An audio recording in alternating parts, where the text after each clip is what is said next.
ये नहीं करते। और हम देश को अपना देश मानते हैं और देश की इज्जत करते हैं, देश का भला चाहते हैं, देश की तरक्की चाहते हैं। वो बोल रहे हैं कि सिर्फ झंडे से ही देश की तरक्की का नहीं होगा, देश के अंदर जो काम होने चाहिए उससे मुल्क तरक्की करेगा। 75 साल हम भी मनाएंगे, हम कब मना कर रहे हैं। आज़ादी के 75 साल हमने भी कुर्बानियाँ दी हैं। मुसलमानों ने अपनी फांसी के तख्तों पर झूले हैं और सीने पर गोलियां खाई हैं और सारे मुसीबतें झेली हैं। Let's open this up, viewers. From Kashmir to Kanyakumari, a mega tribute is being paid to Akhand Bharat, or the idea of Akhand Bharat. It is expected that every home, har ghar, will hoist India's Tiranga. The question is, will the opposition finally end to this endeavor? I want to first go straight across to Sanjay Jha, member of the Congress party. Mr. Jha, the Prime Minister says, look, we are going to celebrate the Maha Utsav of our Azadi 75th birthday. I urge, I request all citizens to change their DP to the Tiranga. He says that on that day, India and Indians should take pride in associating with the most visible symbol of our nationalism. The Congress instead says, yes, we will, but they float this, and I'll show it to you, viewers. They float this picture of Jawaharlal Nehru holding the flag. Here also, viewers, the flag is pegged to the idea of dynasty, not Desh. Sanjay Jha, that's the criticism coming your way. Respond. Okay, Rahul, first and foremost, I'm sure all of us on the show, on the panel, the viewers, everybody is very proud, patriotic, nationalistic, call it what you might, that India is going to celebrate its 75th anniversary. So let's not debate all that. Now let me answer your question very quickly. If you look at the leaders who were in the forefront of India's freedom struggle, whether it is Mahatma Gandhi, Pandit Nehru, Maulana Azad, Sardar Patel, Netaji Subhash Chandra Bose, I mean, you had eminent people, and I'm very proud that all of them were associated with the Congress party, some not entirely, but for most of their political career. I'm very glad that for a Prime Minister who said Congress Mukt Bharat, he was basically insulting these very freedom fighters who made India free. That is where the Congress has been very upset with the BJP's political hypocrisy, Rahul. You are asking for the destruction of the ideology that the Congress party stood for, which is, by the way, enshrined in the Indian Constitution. How can a party, Rahul, that says Congress Mukt Bharat, and you know, GVL, when he speaks, he's a very good friend of mine, he will say, no, the Congress has now become part of the Gandhi dynasty, etc., etc. Forget it. The truth is the Congress has an ideology which has got nothing to do with Rahul Gandhi or Sonia Gandhi. It is why I am there for the party even if I'm suspended. Why there are millions of workers who fight for the party on the streets. My second point, Rahul, how can you actually celebrate Nathuram Godse, who killed Mahatma Gandhi, who, by the way, if GVL I'm sure knows it, Mahatma Gandhi inspired Barack Obama, inspired Martin Luther King Jr. and Nelson Mandela. People have talked about the Congress party being the foundational principle on which the battle against apartheid was fought in South Africa. Mr. Jha, and India's Prime Minister ridiculed this very party. Why are you make a symbolism of a flag? Why are you turning a solemn tribute to the Tiranga into a political opportunity to fire pot shots at the RSS? Why politicize the Tiranga? Let me ask you, you say that, okay, the Congress party has an ideology and that showing Mr. Nehru with the flag in some ways calls upon the commitment of our freedom fighters to that ideology. So let's just go over some facts here. And these are all hard facts, viewers. I'm not cooking up anything. In 1951, as the Prime Minister of an interim Constituent Assembly, not an elected one, an appointed one, Nehru introduced the first amendment which curtailed free speech. How is that, viewers, in consonance with the values of a republic? Dr. B.R. Ambedkar became estranged from the Congress. Why? Because he felt that the Congress was no longer representing the values that he thought are enshrined, that he in fact wrote into the Constitution. In 1959, Nehru's government overthrew the elected left government in Kerala. Yet, viewers, the Congress says that they are going to fly the flag with an image of Nehru. In Rahul, 52, going back, let me point out, he allowed dynastic politics to thrive, Rahul. giving a major role to his daughter Indira Gandhi. These are all facts. Am I wrong? Rahul, What did let that me do? tell you something. What did that do? One Rahul. second, sir. What did that do? You give the party, Rahul. you transit the party, you prepare the grounds for a transition on the basis of what? DNA. Viewers, in 52, Mr. Nehru jailed lyricist Majroo Sultanpuri, or his government did it. Why? For penning an anti-Nehru poem. I thought freedom of speech and expression is guaranteed in our constitution. In 1962, Chinese origin Indians were imprisoned en masse during war. They were suddenly suspected of being informers. Sanjay, these are not the values I think anyone wanted to found the republic on. So why is Nehru being held up as this great prop? Well, Rahul, a short answer. Or why is the flag being held up as a prop in the hands of Nehru? What are you trying to get at? Yeah, Just put out the flag. What's the big deal? Let me give you a very quick answer, Rahul. To all the viewers of your program, and I know there are innumerable number of them, I would request them to kindly Google and read the speech of the Prime Minister Jawaharlal Nehru on August 15, 1947, the Tryst with Destiny speech. It's a landmark speech. It, by the way, Rahul, is considered to be one of the greatest speeches ever But Mr. made. Jha, did he live And up that to every is the word? idea of India. Did he live And up to every word? secular, liberal, progressive, tolerant No, India. no, did he? How is it liberal when the First Amendment, you see, in the United States, the First Amendment was to make free speech absolute. Here in India, our First Amendment was to fetter it. Well, Viewers, I don't know what tryst with destiny he was Rahul, planning. you were coming out of partition. Let me bring in You were coming GVL out of Narasimha Rao. brutal- GVL Narasimha Rao, even in Kashmir today, and Times Now has shown those pictures, and I want Nizam Bhai to put those pictures out. Even in Kashmir today, the same Kashmir that everyone said after 370 there won't be a person to unfurl the flag, in that Kashmir, in that very Kashmir after 370, in fact tomorrow, if I'm not mistaken, General Bakshi is also here on August 5th. 3 years ago, viewers, Article 370 was abrogated. Today, look at the pictures coming from Kashmir. No one is holding the flag with the emblem of Nehru. They're holding the flag for what it is. The most visible, inalienable symbol of our republic. Look at these children. They're marching with the flag. Look at the number of children standing there. And there are factories dotted across Srinagar making the flag. GVL Narasimha Rao, I want to ask you, what is your response today to Sanjay Jha when he says that the BJP is not the custodian of nationalism? Who is the Prime Minister to tell us whether we should change our DPs or not? Respond to Sanjay Jha. What do you believe? Rahul, good evening to you, all the panelists and the viewers of your channel. I think the whole nation is going through a fervor of patriotism. Millions of people have responded to Honorable Prime Minister's call to change their DPs to the national flag. And there are rallies happening. There is Ghar Tiranga campaign, which BJP, if we wanted to take political advantage, we could have made it a party campaign.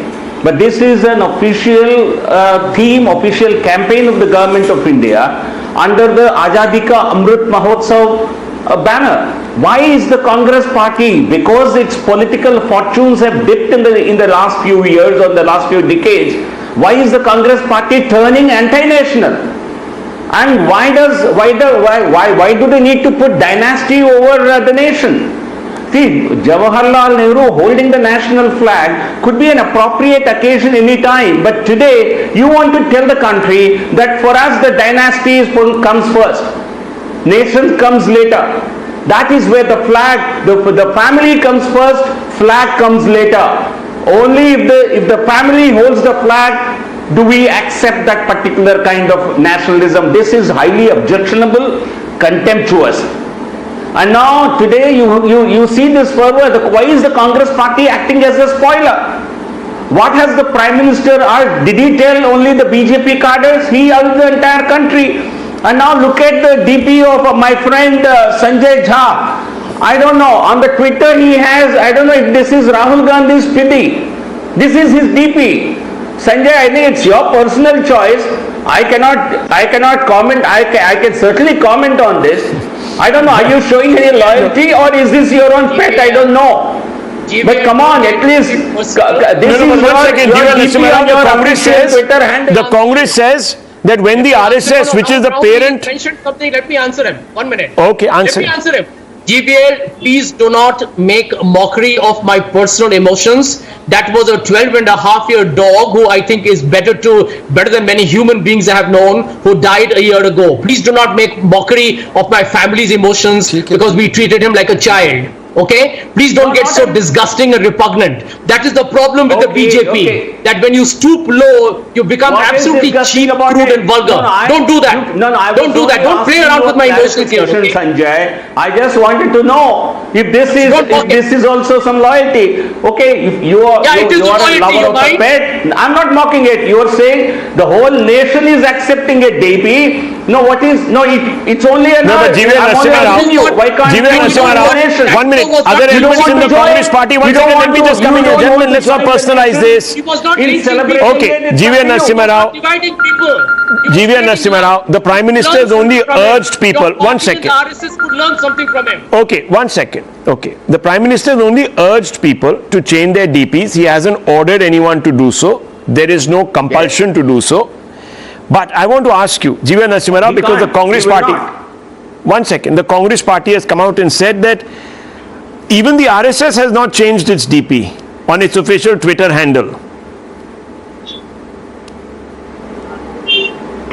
So the RSS okay, so there was a statement coming from the All India Prachar Pramukh. No, before you criticize anybody, Sanjay Jha, please, you join the bandwagon and then you comment on this. You have otherwise no right to do it. Number one. Number two, All India Prachar Pramukh of the RSS has given his position, the state RSS's position. There is a clear directive to the entire cadres of the Sangh to participate in the celebrations and to join and to participate in Azadi Ka Amrit Mahotsav event.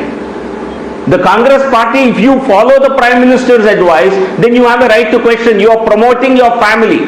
You are promoting a leader. You have not even put Mahatma Gandhi's photo. What prevented the Congress party? BJP is saying his viewers that just a few days ago, there was a massive rally, a Tiranga rally that was organized by the government, and we found that the Congress and other opposition parties boycotted it. General Bakshi, what do you make of this?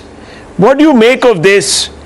And I want to ask you this because there is an initiative to fly, to hoist India's Tiranga on every home. Har Ghar Tiranga is the endeavor. The Congress is taking a leave of absence, saying that you don't have to tell us. We will do it ourselves, whatever you want to do. You don't have to tell us when, how to pay tribute to the tricolour. What do you make of this position?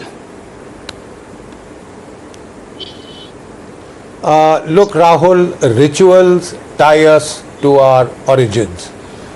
This is the 75th anniversary of the independence of the Republic of India, and if we do in unison, if all of us take part, you know, it is a great psychological boost. It integrates the nation. if on that particular day we are all involved in one activity which, underlines and emphasizes our nationalism, our identity as a nation state. I don't see what is there to object in this. On these days, I thought we have a bipartisan consensus. I mean, I haven't seen any American party oppose the celebrations on the 4th of July. I haven't seen that happening in any other democratic state. I don't see why we cannot have a national bipartisan consensus that on matters of national security, on matters that concern national celebrations, we speak in one voice, we act in unison, we act in accord. When 1.4 billion Indians do the same thing at the same time on the same day, it has a great psychological impact of engendering unity, of engendering harmony. Whether Hindus, Muslims, Sikhs, Christians, people of all political dispensations, colors, creeds, language, religions come together in a common activity of hoisting the national flag. I don't see anything more logical, more rational than doing that on the 75th anniversary of the Republic. Why should there be controversy? I fail to understand. Let me ask. Mr. Kashani, how can you have a controversy on the national flag on the 75th anniversary of your independence? I thought we sink all our political differences, religious, linguistic, creed, all kinds of differences, to come together, to act in unison, to participate in a collective activity. Even watching a cricket match with the Indian team playing, painting your faces with the colors of the Tiranga, that engenders a kind of a collective consciousness. Collective consciousness. Collective unconscious. Why should there not be a national bipartisan consensus of acting in accord on issues related or events related to the nation? Mr. Kashani, what's the problem? In your own Kashmir now, there are factories coming up, and I've got these pictures for you, especially for you to see, because you were one of those who said there won't be anyone left after 370 is abrogated to even hoist the national flag. Here we have visual evidence, and Mr. Bhatt is also here with us, who's done so. Mr. Kashani. So, Rahul, I am not the spokesperson for the PDP. You should ask this question to PDP. I'm not asking the PDP, I'm asking you. There will be nobody to... I'm asking people like you who doubted the endeavors of the Indian state and the patriotism of ordinary Kashmiris. This is a welcome step, but at the same time, the government of India should ensure that if the people of Kashmir have taken a step ahead and participated in this activity. No, I want to ask you, Mr. Kashani, I remember your words on Times Now. I remember your words. Should I pull them out? Your words on Times Now was that 370 is a body blow to the ordinary Kashmiri, that it is a body blow to the idea of the Kashmiri state seceding to India. This is what you said. No, see, I am asking the BJP spokesperson that what initiative they have. Sir, you need to answer this question. Well, why then are ordinary Kashmiris, if nothing has been done for Kashmir and Kashmiris, why are they today proudly not only holding up, not only hoisting, but also manufacturing, making, weaving the waft and weft of this nation into a tricolor? I'm asking you this question. This should definitely send a strong message to people like General G.D. Bakshi, who have always questioned the nationalism of Kashmir, who have always questioned the people of Kashmir. General Bakshi, respond. He says you're questioning the patriotism of the ordinary Kashmiri, and you've done this forever. Excuse me. This is what he's saying. He used the word the nationalism of Kashmir. There was Mehbooba Mufti, no less, who said कि तिरंगे को कंधा देने वाला कोई नहीं मिलेगा, खून की नदियां बहेंगी. After that, you want me to give you certificates of bleeding heart nationalism? We don't need certificates from you. Look, there are people there who have violently opposed the Indian state, yet they want the Indian passport because it gives them self-respect. When they go out, and when you apply for the Indian passport, my friend, you have to tell us that you have to sign that I stand by the integrity and sovereignty of India. You see, and questioning Kashmiri nationalism, of course the bulk of Kashmiris are nationalists, but there is a handful there, and all those so-called centrist parties are the hotbeds of that sedition. You heard of the Hurriyat conference? You heard of an organization called the Hurriyat conference? Did you ever see the way their houses became from humble hutments to palaces? You know, the way they were receiving money from the ISI, from Hawala, from cross-border trade, the way they were trying to act like a government in waiting. And then you want me to certify them as look at the way this man is trying to change the... Look at the way this man is trying to change the narrative. Listen to the way this man is trying to change the narrative. No one is questioned, sir. We've saluted.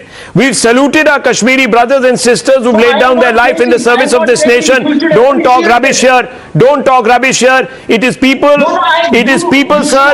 It is people in Kashmir of a separatist mindset who've gone out there and killed those people. They've beheaded those poor sarpanches. They've gone after all those people who have stood and saluted the national flag. And what have you done about it? What have you done about it? One second. Let me bring in Mr. Bhatt. Let me bring in Mr. Bhatt. Don't today try to be too clever by half, Mr. Kashani. No, you should ask the BJP what to ask. No, what is there to ask? The proof of the pudding is in its eating. There are people there who are very happy with central rule for the moment. And there they are voicing their gratefulness by actually putting together the national tricolor and sir, distributing it. You must have heard that lady. She says we don't ever want to have a situation here in this state where supply, one second, can't match up to the demand. That means there is a demand. 1 minute. Let me bring in Mr. Bhatt. Sahil Bashir Bhatt, you have a gentleman called Mr. Kashani, who is today trying to do a U-turn, a massive U-turn. No, there is no U-turn. No, 1 second. Let him answer you. Mr. Bhatt, would you like to respond to Mr. Kashani? Yeah, Rahul, see what these people have done from last 30 or 70 years in Kashmir, it's really very disgusting. First of all, let me tell you, these are the parties and these are the leaders who have introduced radicalization in the Kashmir, who have just, forced hate out of anything like nationalism, idea of India. They have given that kind of hate to the youths and the people of Jammu and Kashmir. These are the people who time to time, when they were campaigning for their vote bankings, they were asking for self-rule, they were asking help from Pakistani stooges, they were asking help from Hurriyat people, separatist groups for their votes. Even after getting help, they don't even ever crossed more than 2 and 3% votes.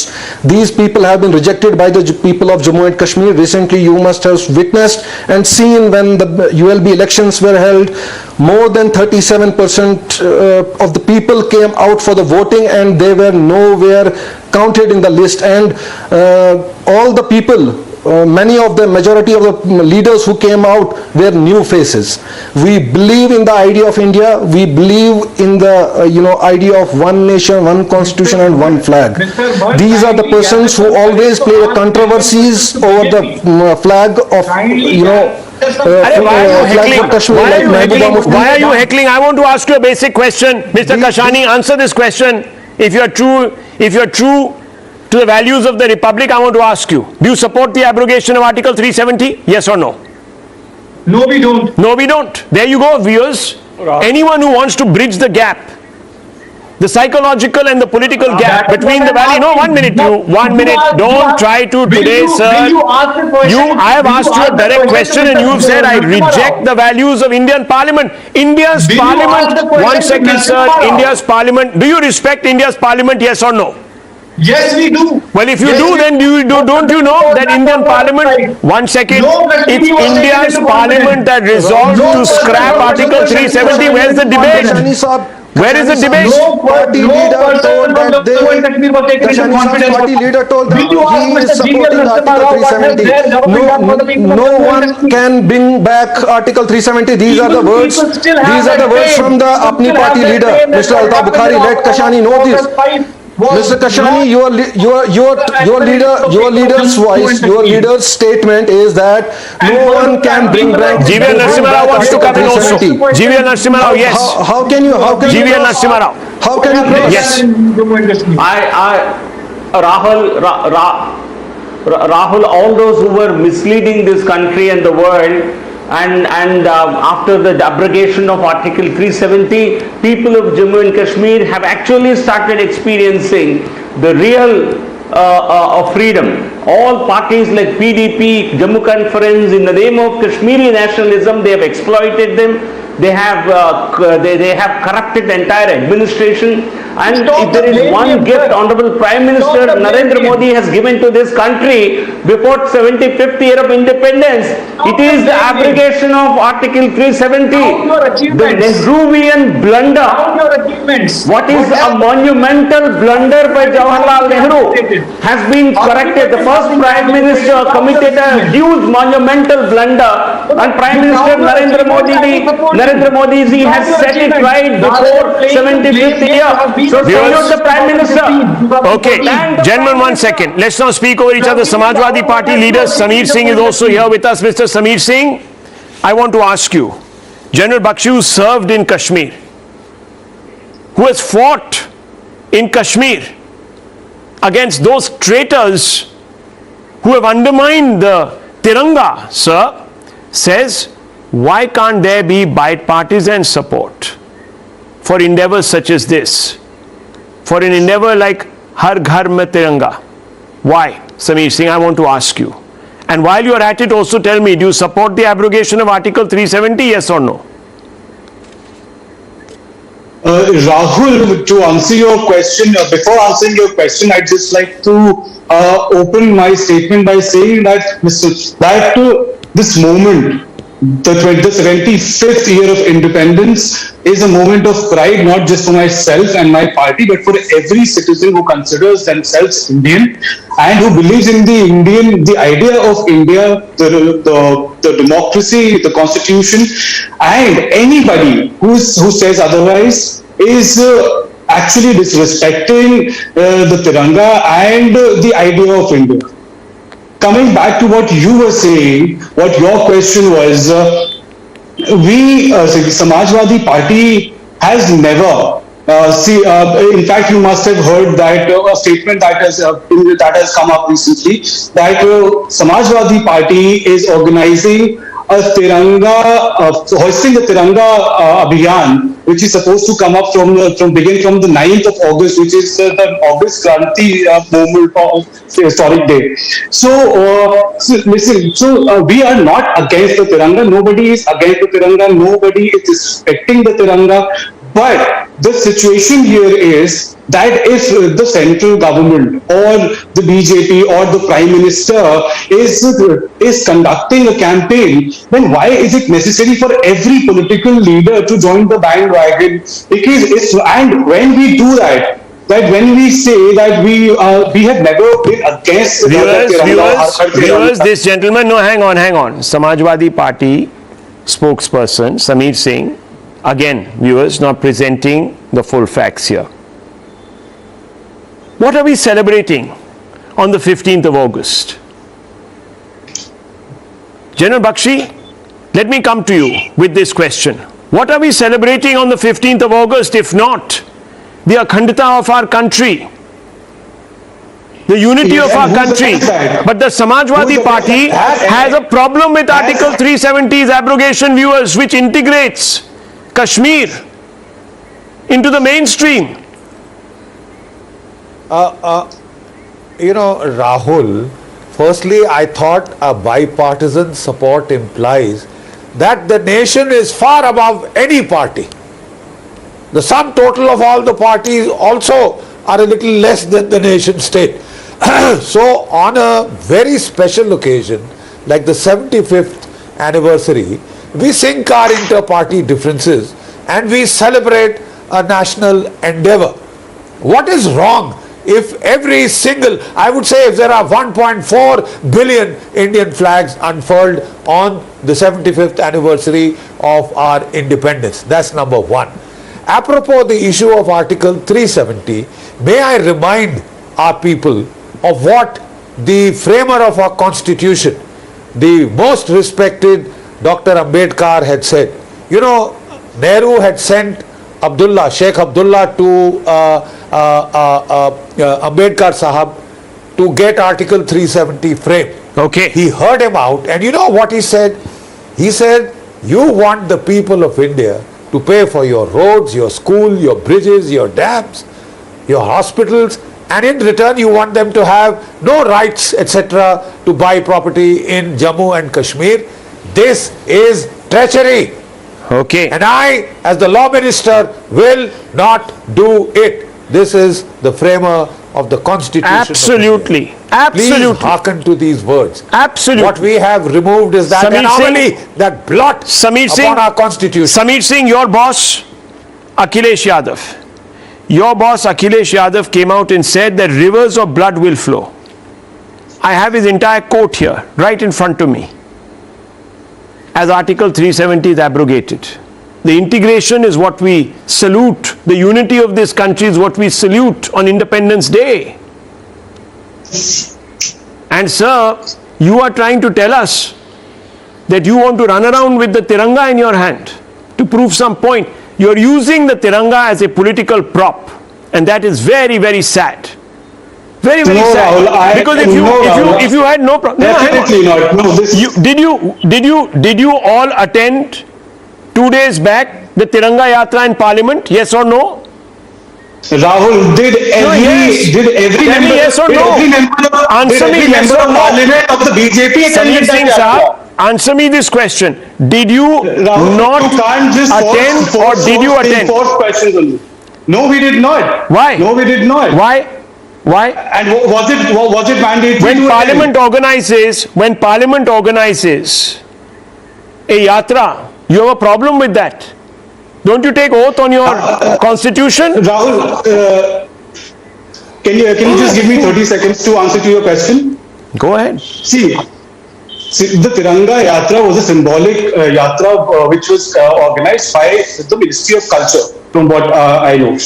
And every member of parliament was invited to that yatra, but even the BJP MPs and members of the government did not attend that yatra. So are we questioning their loyalty? Samir Singh, the BJP was represented. In fact, 1 second, the BJP was represented. In fact, there was even a MP who has been fined for not wearing a helmet. Thankfully. What are you talking about? You didn't even attend it. You boycotted it. Why did you boycott it? That's the fundamental question. Why? Rahul, if you value the Tiranga so much, because you see viewers, they boycotted it because they all want to take out their parallel political party orientated sponsored rallies. Why? Because they all want to compete. It's become a competition. Why should it be a competition? There should not be. And what's well, there you go. So if the Prime Minister of this country, your Prime Minister, is inviting you to participate in an endeavor, do so. That is exactly what General Bakshi is saying. Rahul, I just asked 30 seconds of your time to answer to your question and to put forward my point of view. Since the Tiranga Yatra is being discussed, the Tiranga Yatra that was carried out a couple of days ago, there was a narrative, so it was a symbolic yatra, and the opposition, I can say from the Samajwadi's point of view, see, if you did not attend a function that was a yatra, a function that was a government function, then the broader symbolic picture is that we are very proud that we are in the 75th year of our independence. But we're also sad that the 75th year of independence today coincides with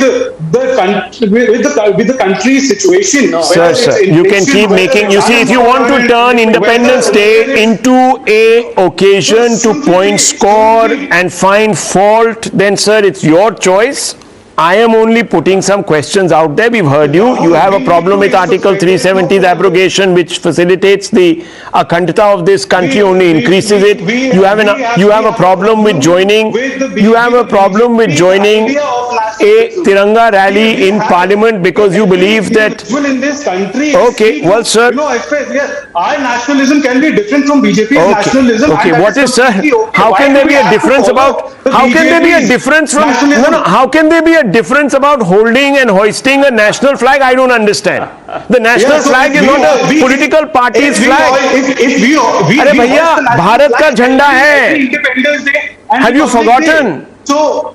No, I haven't. But why is it being made that it's the Prime Minister? I don't understand this. I don't understand this. Maybe viewers, maybe I don't look at nuance, but I don't know, viewers.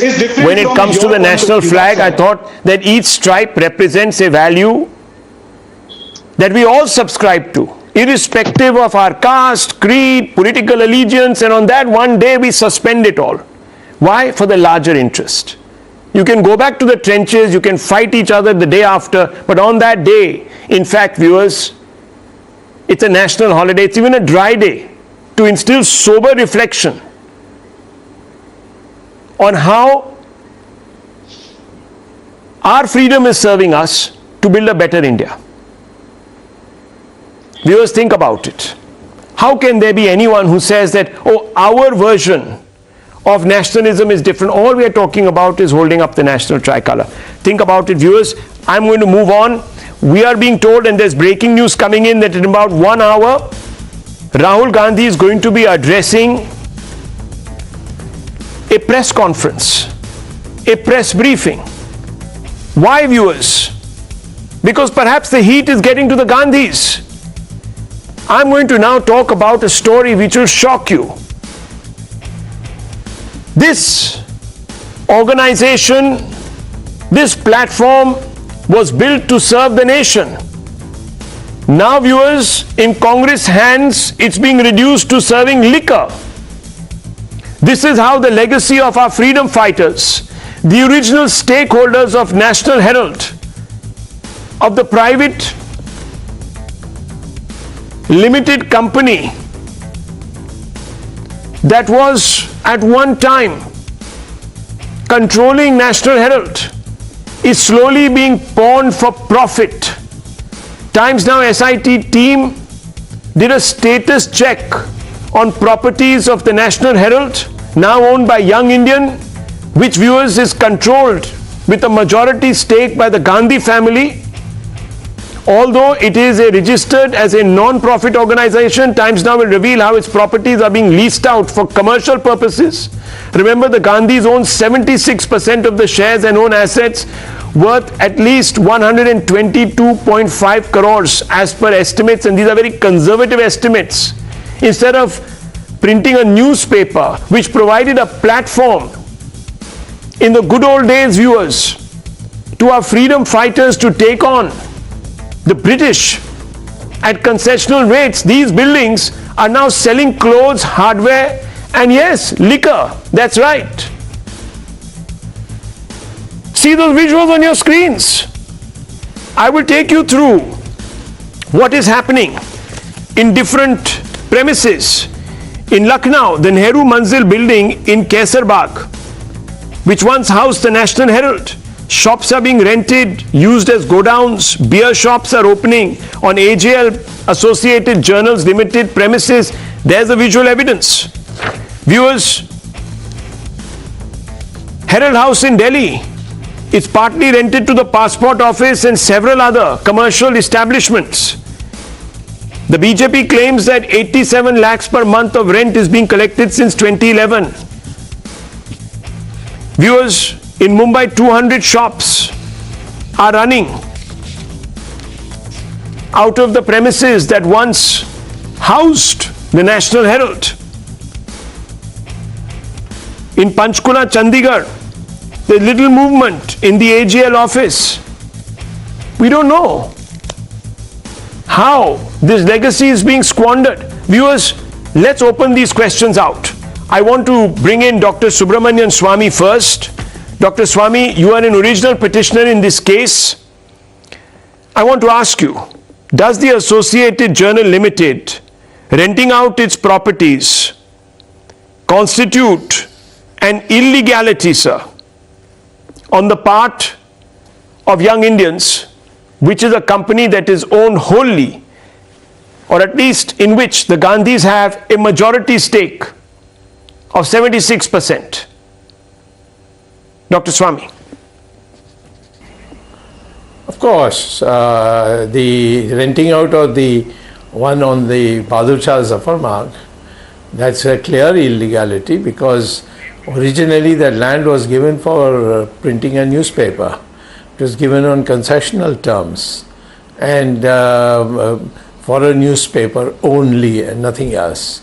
Instead of that, they have got Tata Consultancy Service, they have got some American companies, and then they have got the huge part is being given to the Passport Authority of India. Yes. And so that is commercial activity which is prohibited by the original DDA. So let me ask you. Associated Journals Limited. No, Dr. Swamy, if it does, according to you, constitute an illegality, which section of the law does it violate, sir? So, breach of trust, and that is a very important part of criminal law. I think it's 409, if I'm not wrong, which is a very, very harsh punishment also. And there's also 405. There are three sections in the criminal code, in the IPC, which prohibits breach of contract, breach of trust.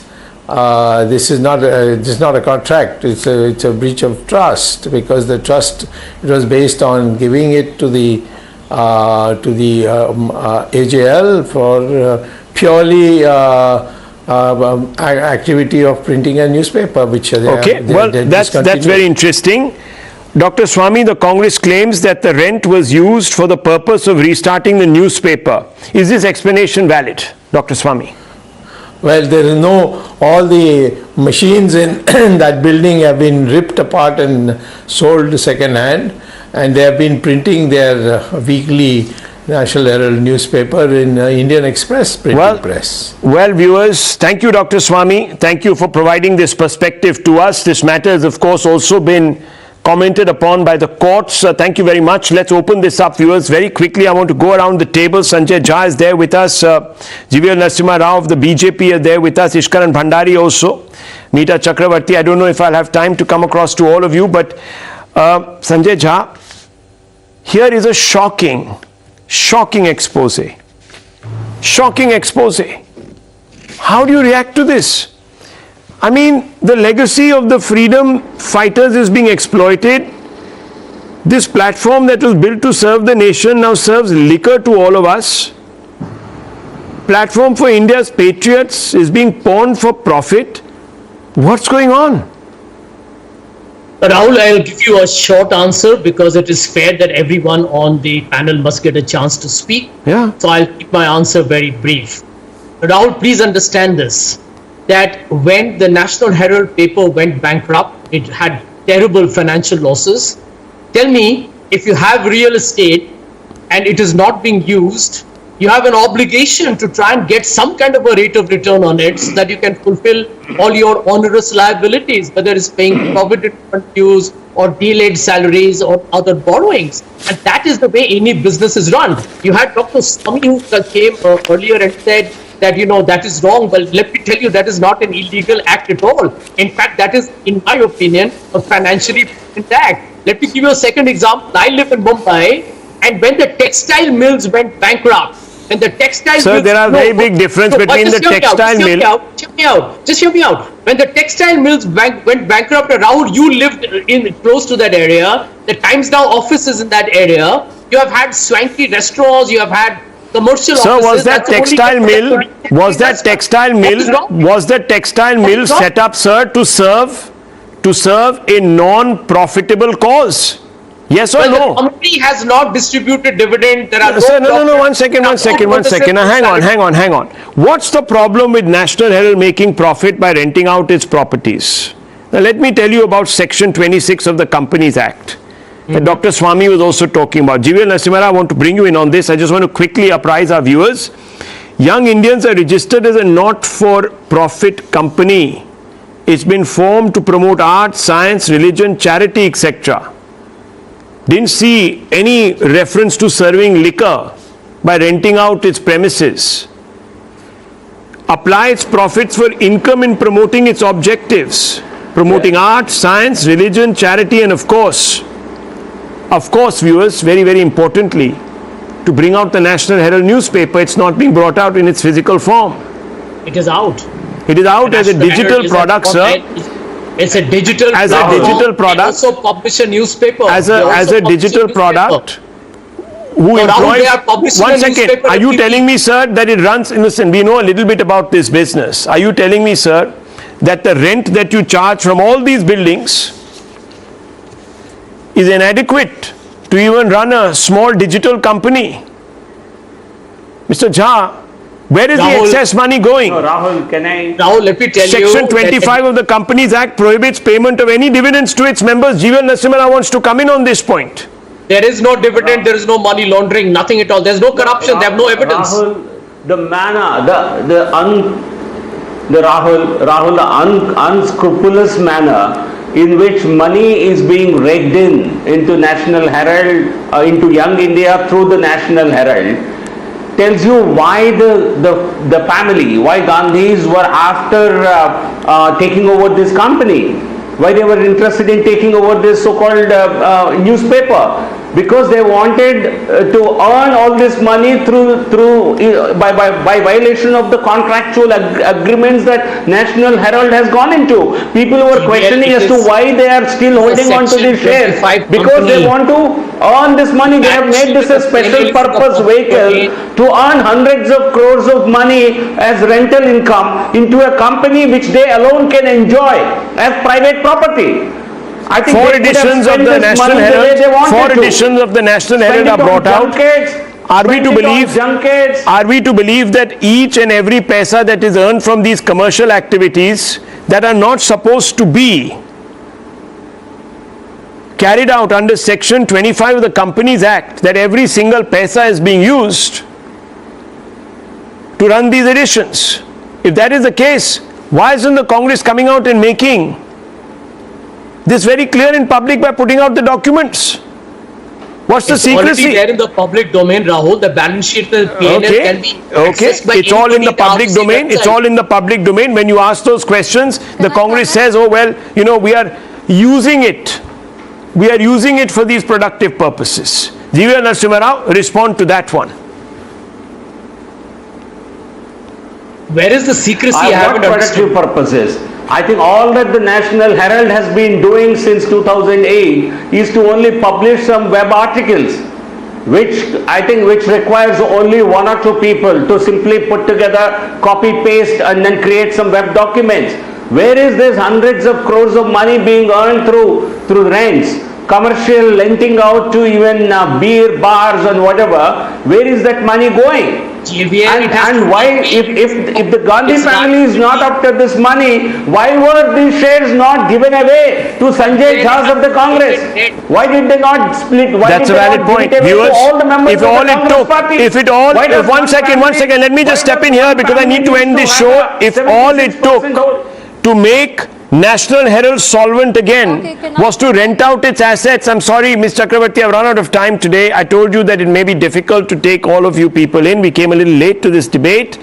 I'm terribly sorry about wasting your time. I hope you accept my apologies, but I just want to finish by saying, viewers, one thing. If all it took was to rent out a few properties to get the National Herald back on its feet again, why then did Young Indian have to take over AJL in the first place?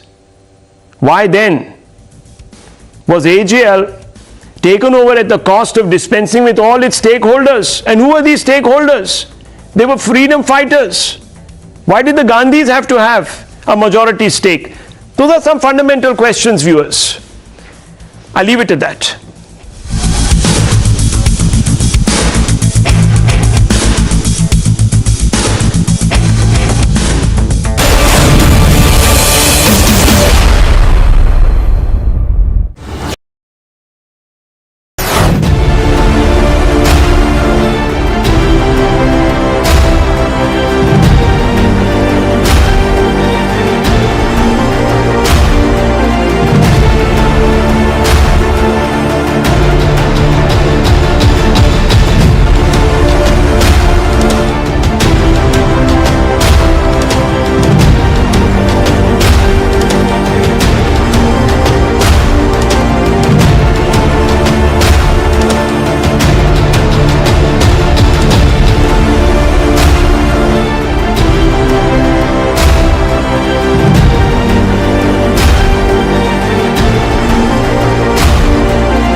On the show tonight, viewers. Amid flood alert, Tamil Nadu Chief Minister M.K. Stalin held a key meeting with the collectors. 2 workers died and 1 hospitalized in a gas leakage incident at an electro steel factory in North 24 Parganas district of West Bengal. Kerala police have launched an investigation after explosives were recovered from Palakkad district. Andhra Pradesh Chief Minister Jagan Mohan Reddy, while on his visit to Tuni village in Kanikada district, helped a specially abled child by providing a financial assistance of Rs 10,000. Aam Aadmi Party Raghav Chadha has demanded rollback of 12% GST on sarais near Golden Temple. Now Sanjay Raut's wife Varsha has received ED summons. The ED said summons were issued after transactions done on Varsha Raut's account came to light. India reports more than 19,000 fresh COVID cases with 53 fatalities in the last 24 hours. Country's recovery rate stands at 98.50%.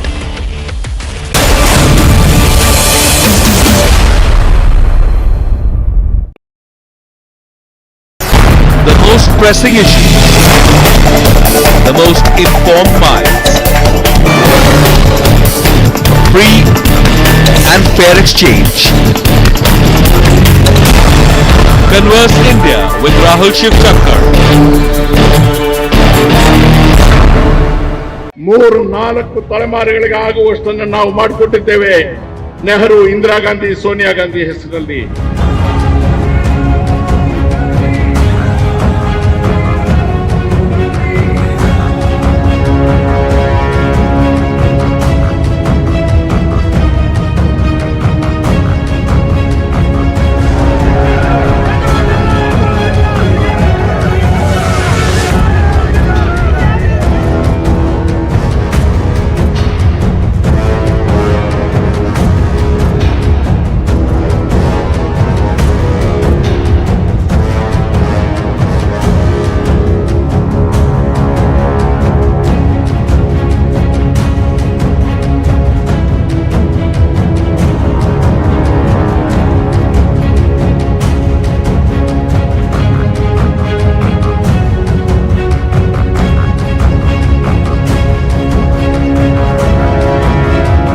Congress ಅನ್ನು ಬಲಗೊಳಿಸಬೇಕು, ಸೋನಿಯಾ ಗಾಂಧಿ ಅವರಿಗೆ ಶಕ್ತಿ ತುಂಬಬೇಕು, ನೈತಿಕವಾಗಿ ಅವರಿಗೆ ಒಂದು ಸಮಾಧಾನ ಇವತ್ತು ಆಗಬೇಕು.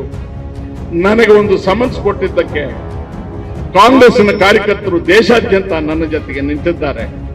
ನನ್ನ ಗಂಡನ ಪ್ರಾಣ ಕಳ್ಕೊಂಡಿದ್ದಕ್ಕೆ, ನನ್ನ ಮಗನ ಕಷ್ಟಕ್ಕೆ, ನಮ್ಮ ಅತ್ತೆಯ ಕಷ್ಟಕ್ಕೆ, ನೆಹರು ಮಾಡಿದ ಕಷ್ಟಕ್ಕೆ ಈ ದೇಶದ ಜನ ನಮ್ಮ ಋಣ ತೀರಿಸಿಕೊಳ್ತಾ ಇದ್ದಾರೆ ಅಂತಕ್ಕಂಥ ಒಂದು ಸಮಾಧಾನ ಇವತ್ತು ಸೋನಿಯಾ ಗಾಂಧಿ ಅವರಿಗೆ ಆದ್ರೆ ನಾವೆಲ್ಲರೂ ತಿಂತಕ್ಕಂಥ 2 ಹೊತ್ತಿನ ಊಟ ಸಾರ್ಥಕ ಆಗುತ್ತೆ. 3-4 ತಲೆಮಾರುಗಳಿಗೆ ಆಗುವಷ್ಟನ್ನು ನಾವು ಮಾಡಿಕೊಟ್ಟಿದ್ದೇವೆ. ನೆಹರು, ಇಂದಿರಾ ಗಾಂಧಿ, ಸೋನಿಯಾ ಗಾಂಧಿ ಹೆಸರಲ್ಲಿ. ಈ ಕಿಂಚತ್ತು ತ್ಯಾಗಕ್ಕೆ ನಾವು ತಯಾರಾಗದೆ ಹೋದ್ರೆ ನಾವು ಇನ್ನು ಮುಂದಕ್ಕೆ ತಿಂತಕ್ಕಂಥ ಅನ್ನದಲ್ಲಿ ಹುಳು ಬೀಳುತ್ತೆ.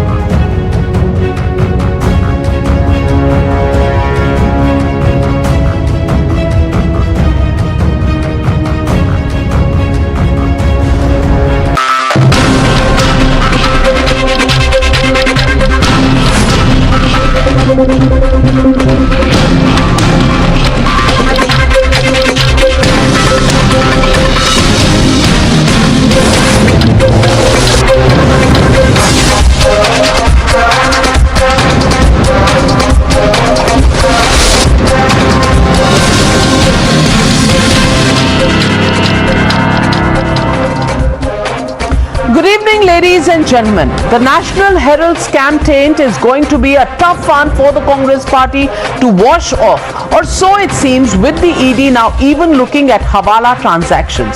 Senior leader of the party and leader of opposition in the Rajya Sabha was with ED sleuths at the Herald House today for 7 long hours. The agency opened the seal on the locks of the Young Indian office at Herald House and searched it in the presence of Mallikarjun Kharge. As he left the ED office, Times Now tried to get in a word, but unfortunately no answers were coming forth from the leader of opposition. Listen in. No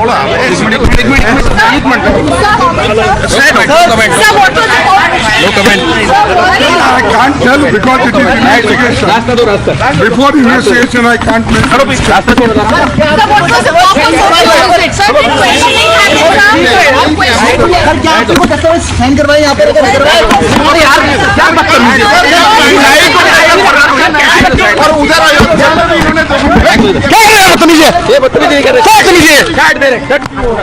इस तरीके से बात करोगे? इस तरीके से बात करोगे? नहीं तो इस तरीके से बात करोगे? ये तमीज है आपकी? नहीं, आपकी तमीज है ये? नहीं करनी है, ठीक है, लेकिन ये तरीका बदतमीजी नहीं है, बड़े बदतमीज इंसान है। The proof of the alleged wrongdoing is mounting. We did some investigation of our own as well.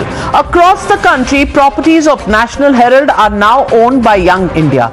Although it is registered as a non-profit organization, these properties are earning dividends, or so it seems, to its owners. Instead of printing a newspaper at concessional rates, these buildings are now selling clothes, hardware and even liquor. Times Now has tracked down each of those properties which are accumulating rent machines now. Completely contradictory to the original cause that this whole organization was set up for. Take a look at these reports.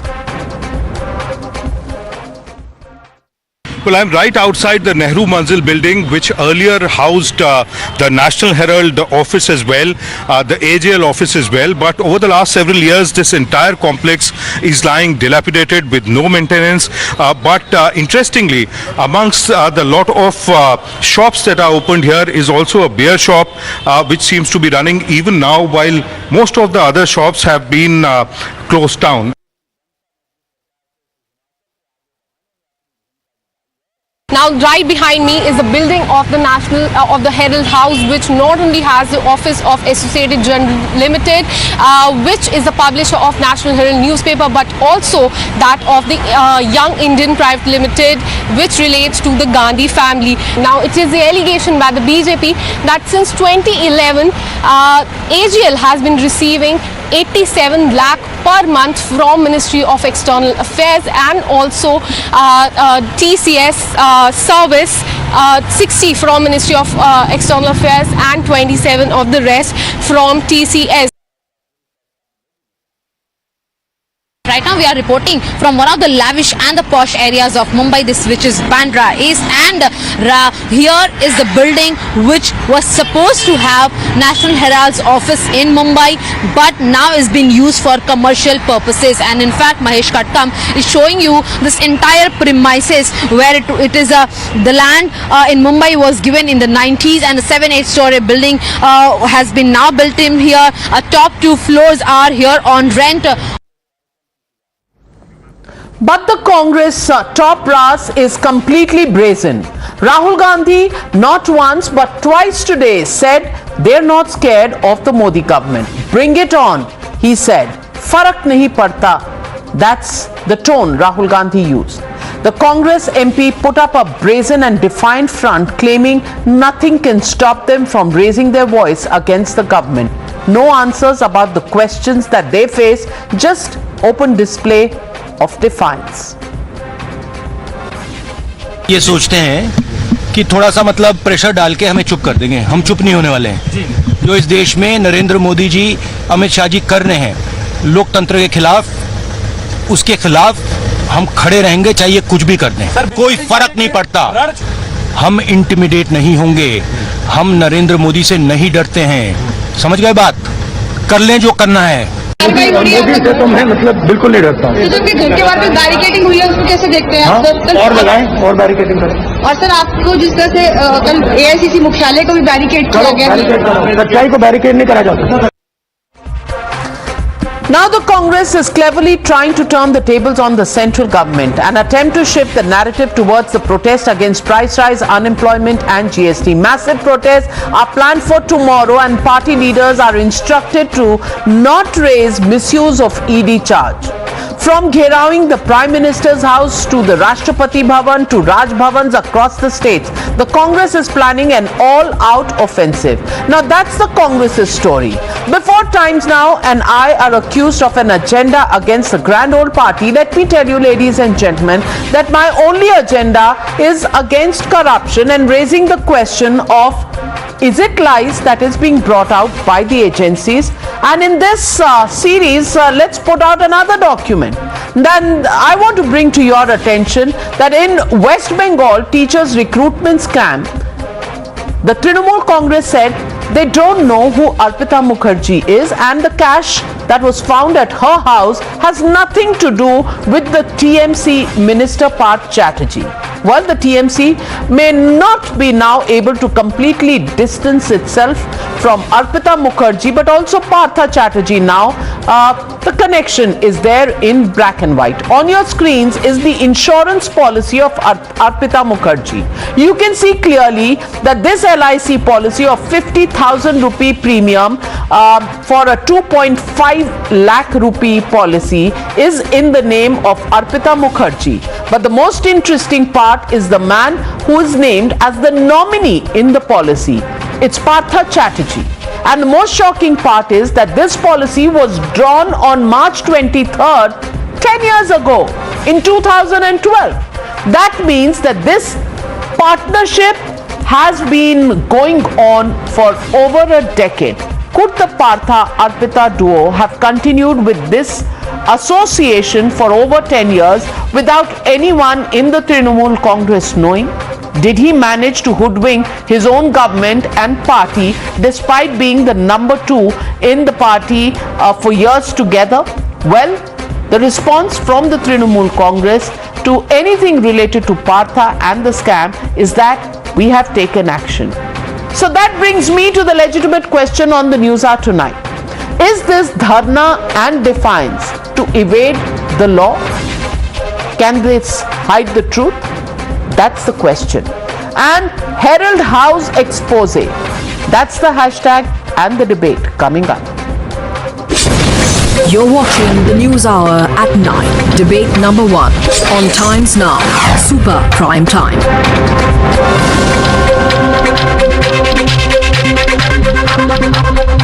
Joining me tonight, Gaurav Bhatia, National Spokesperson of the BJP, Abhijit Iyer Mitra, Political Analyst, Tehseen Poonawala, Political Analyst, Sanjay Hegde, Senior Advocate, Professor Monojit Mandal, National Spokesperson of the Trinamool Congress, and Lokesh Jindal, Leader of the Congress Party, will join us in just a bit. But Tehseen Poonawala, to you goes my first question. I, straight off the bat, want to ask you, why are you scared of the truth coming out? Sometimes you say, oh, he's the leader of opposition, why are you disturbing him? Well, may I inform you that he's the only employee in Young India.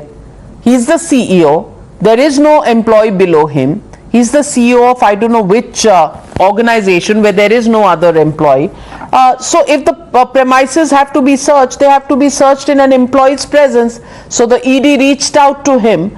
Where is the problem with that? They weren't reaching out to the LOP. They were reaching out to the CEO of Young Indian.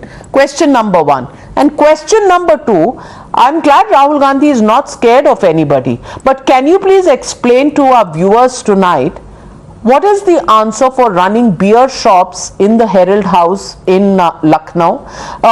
Can you also tell us why were there lease notices that the building has premises for lease in the AJL house in Bandra in Mumbai, and you know what prime property that is. And by 2 o'clock, after that report is aired on Times Now, the lease notice goes off. Why, Tehseen Poonawala? What's there to hide if there's nothing wrong? So first, to your first question, Navika ji, thank you so much for having me on the show. Namaskar to all my fellow panelists and to all your viewers. Is the Enforcement Directorate, which is an investigating agency, IA, now an agency that does not know what is that Parliament is on? So it does not know that the leader of opposition is attending Parliament and cannot wait. It's such a VIP agency that can't wait for the leader of opposition to attend the office, that it has to go and seal it. Didn't they know Parliament is in session and he would be in the Rajya Sabha? Unlike the Prime Minister of India, the leader of opposition does attend the Rajya Sabha. So I'm sure that they were not doing their duty. But more important question, why is there a beer bar running? What a silly soul question this is. No pun intended. The fact of the matter is the beer license is given by the state government.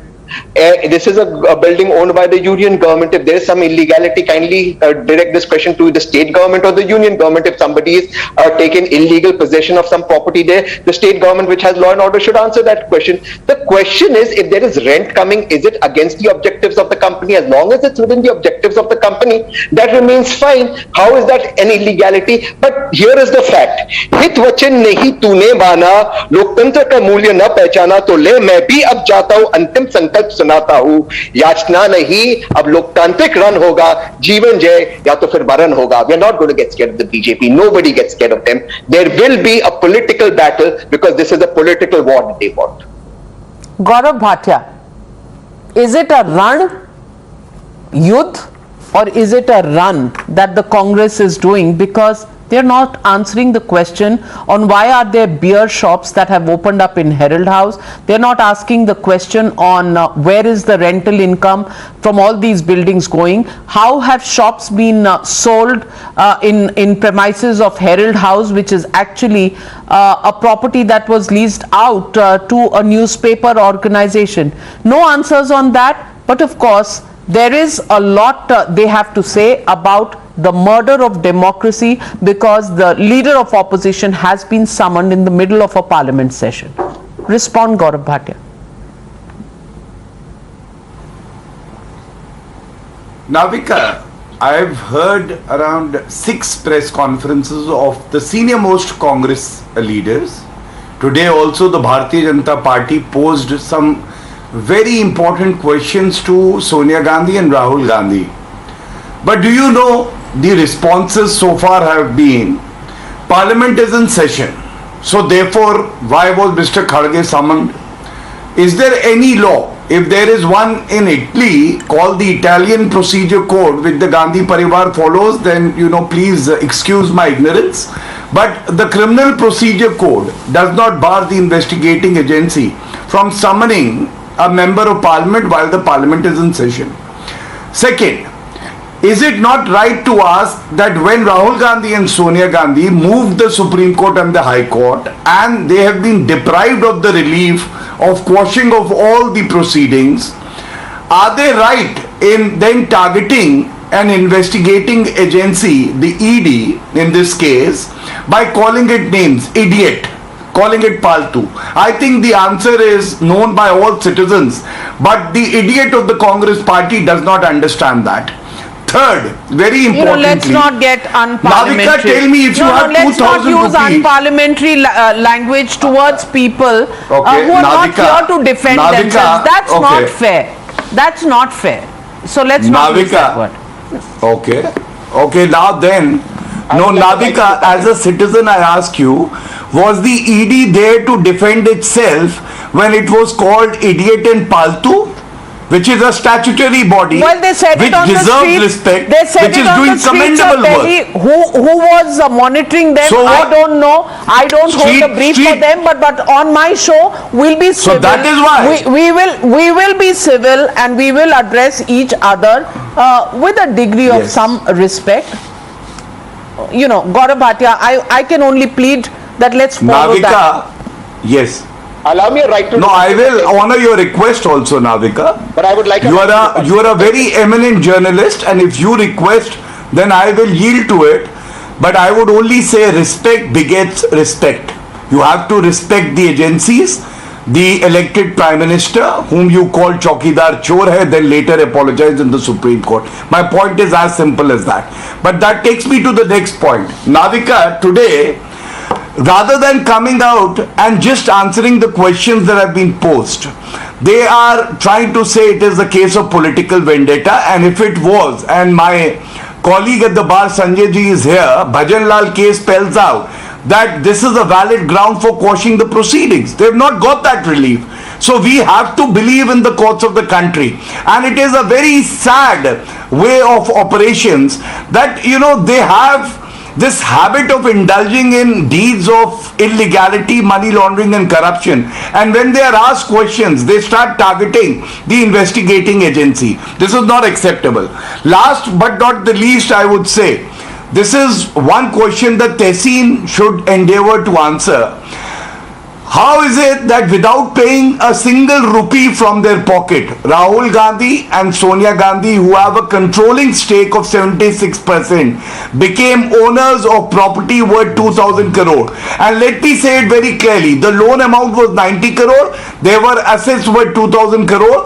Why couldn't AJL dispose of properties worth 90 crore and pay off the loan?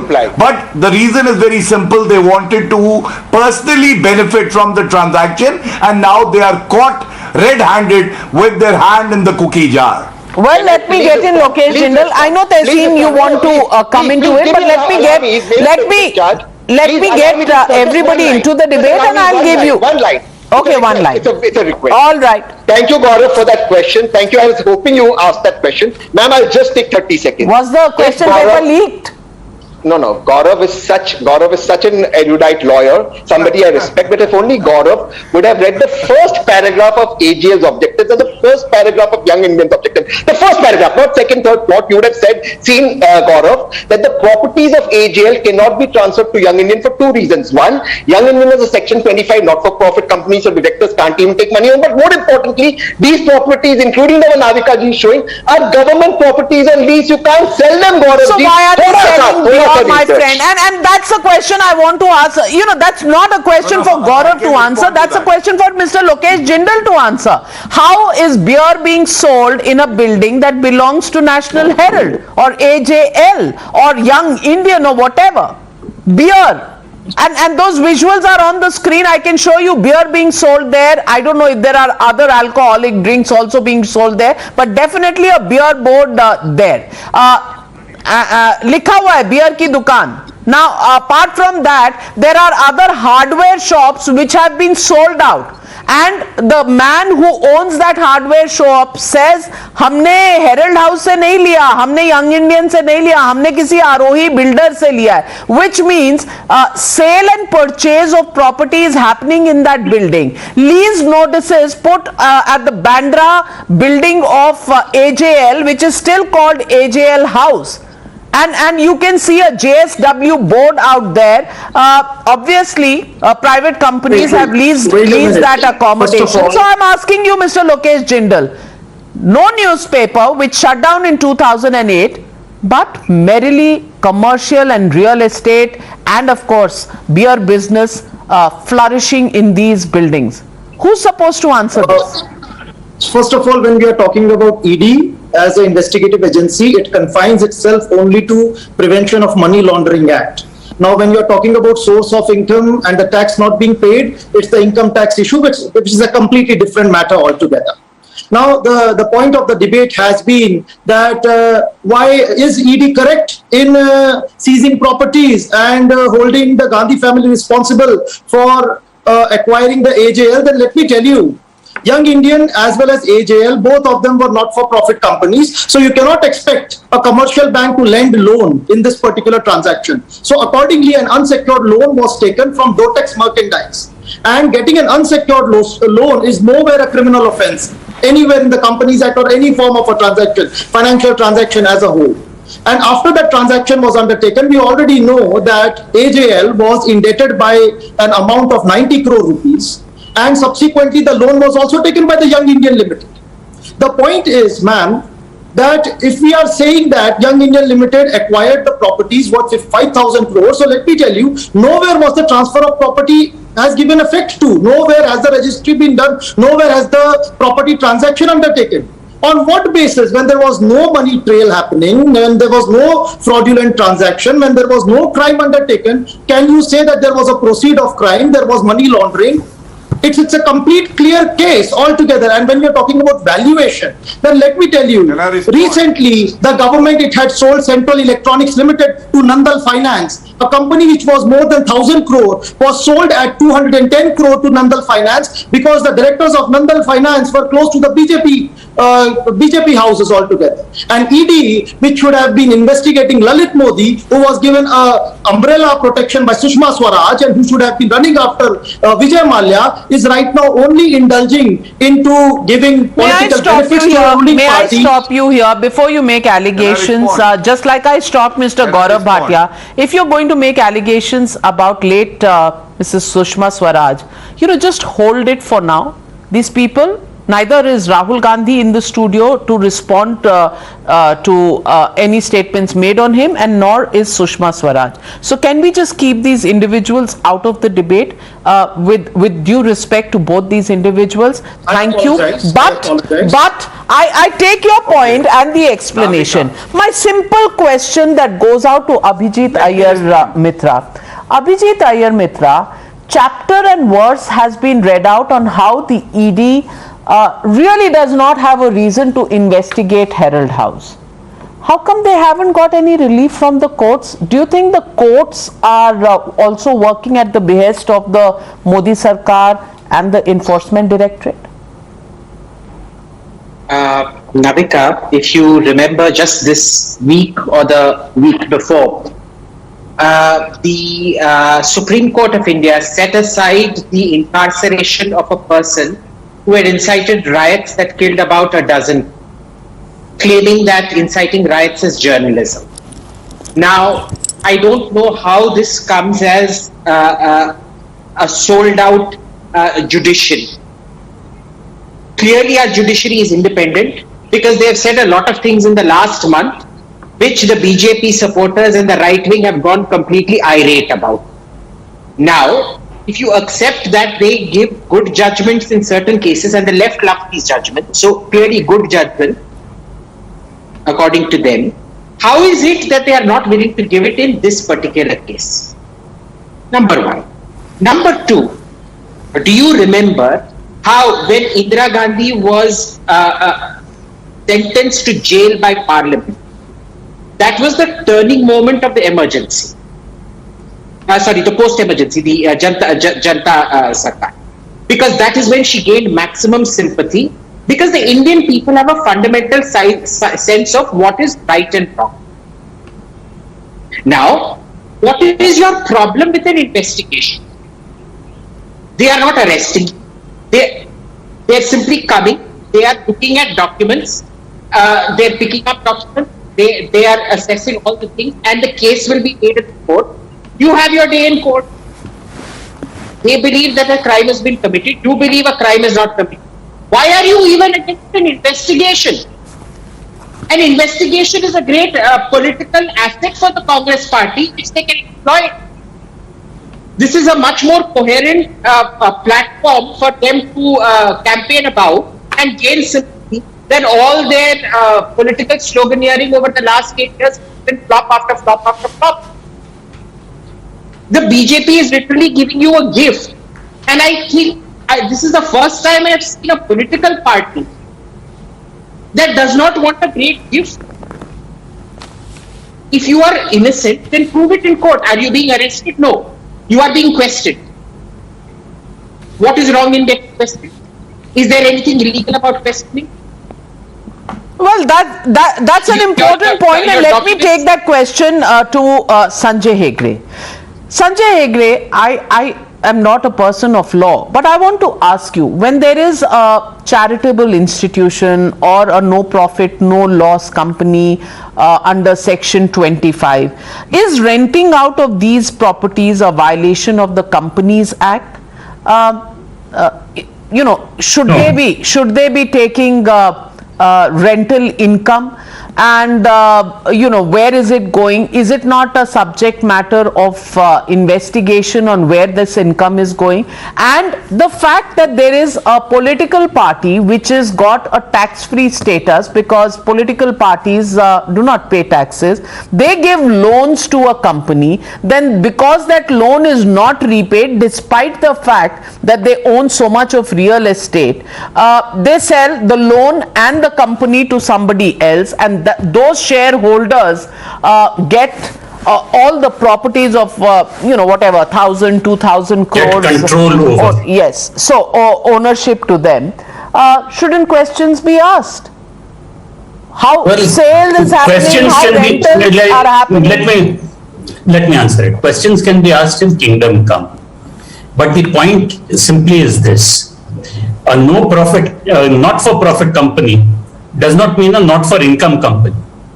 Every company has to make money, or there will be an income, there will be an expenditure. Everything is controlled by what is called the Articles of Association. If I remember rightly, Navika, you started your career with the Indian Express. Have you seen? I bet you've seen Express I started building my in. career with the Economic Times. Okay, Economic Times. Let's take it that way. That's Times Bennett Coleman Group. How much of real estate does Bennett Coleman control? How much does Indian Express control? You see Express House in Nariman Point. All the floors are let out. All the floors bring in revenue for the company. Now, as far as Indian Express or Bennett Coleman is concerned, these are for-profit companies. Those who control those companies can take a benefit out of it. A not-for-profit company, nobody gets an income, nobody gets anything. But within the company, money can be spent. Now, you showed visuals of various people squatting on it. Are they tenants? I heard somebody say that some of them were squatters. Even a squatter cannot be taken out without due process of law. Yes, let the ED investigate what it wants. I am not here to give political advice to the BJP or to the Congress. The ED has very, very, very vast powers. And when I looked at the list of predicate offences under the PMLA, it really shocked me. You know, even ordinary IPC crimes have all been included. So the basis of this National Herald case is section 420 of the IPC, cheating. Now, supposing I and Tehseen have a fight, I threaten to kill him, for instance, 307 of the IPC. Even that is a predicate offence. Even there the ED comes in. This overbroad kind of expansion of the law with vast powers to the officers to arrest, to not grant bail, all this is whether the politicians apply it to each other, I don't care. But when it comes to the common people, and that is also what happens in a lot of cases, that is where I think the Supreme Court Sanjay, I completely understand that. But number one, on that issue, Mr. Chidambaram actually is the author of the law.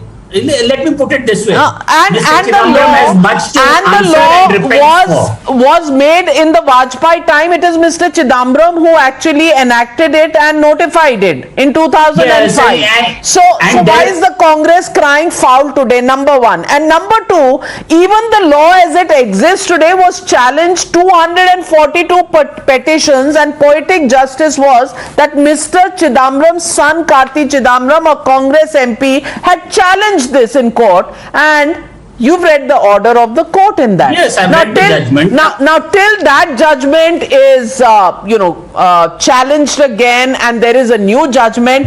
At the moment, the law has got the ratification of the court. My question now to you is whether the PMLA case is good or bad is a debate for another day, and we've been through chapter and verse of that.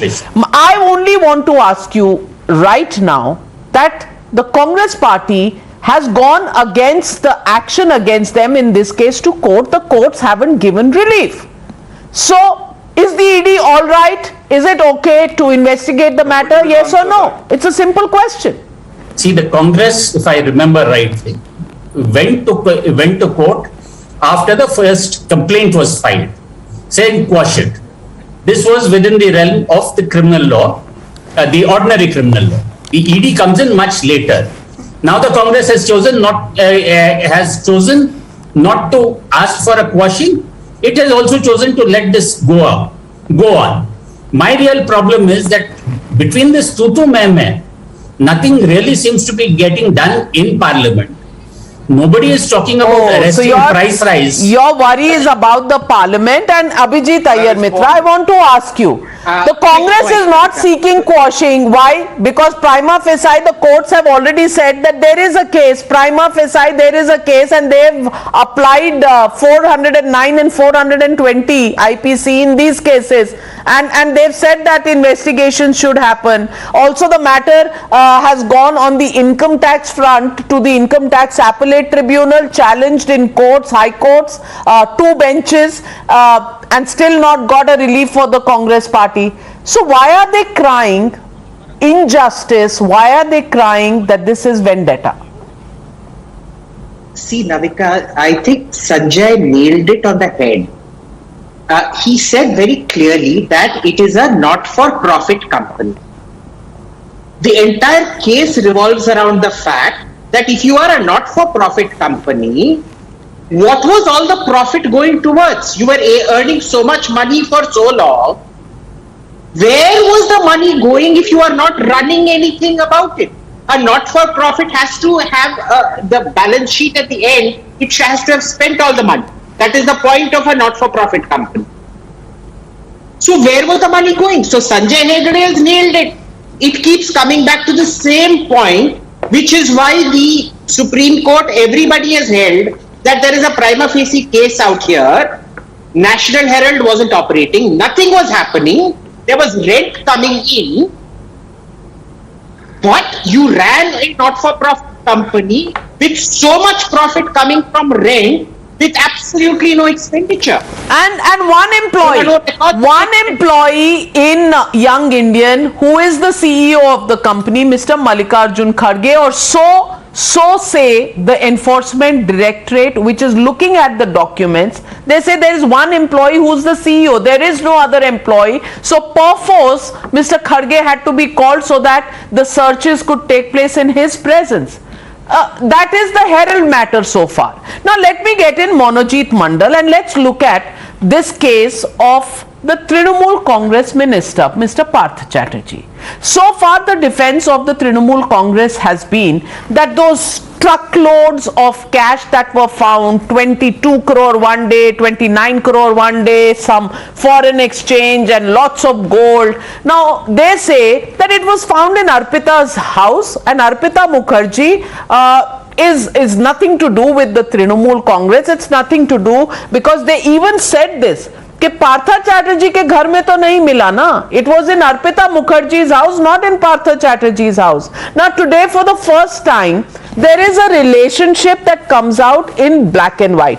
And while I do not want to bring in personal relationships, but I am bringing out the closeness, because the LIC policy of Arpita Mukherjee for 2.5 lakhs purchased, and that's the date that you must really look at, purchased in 2012, where Mr. Partha Chatterjee is the nominee. Now we all know that policies for life insurance are normally passed on to nominees who are very close family members. Arpita's close family member, so we would imagine, was Partha Chatterjee. Now, relationship apart, this is the first time the closeness has been shown. So can we actually say, Monojit Mandal, that the money found in Arpita's house has nothing to do with Mr. Partha Chatterjee?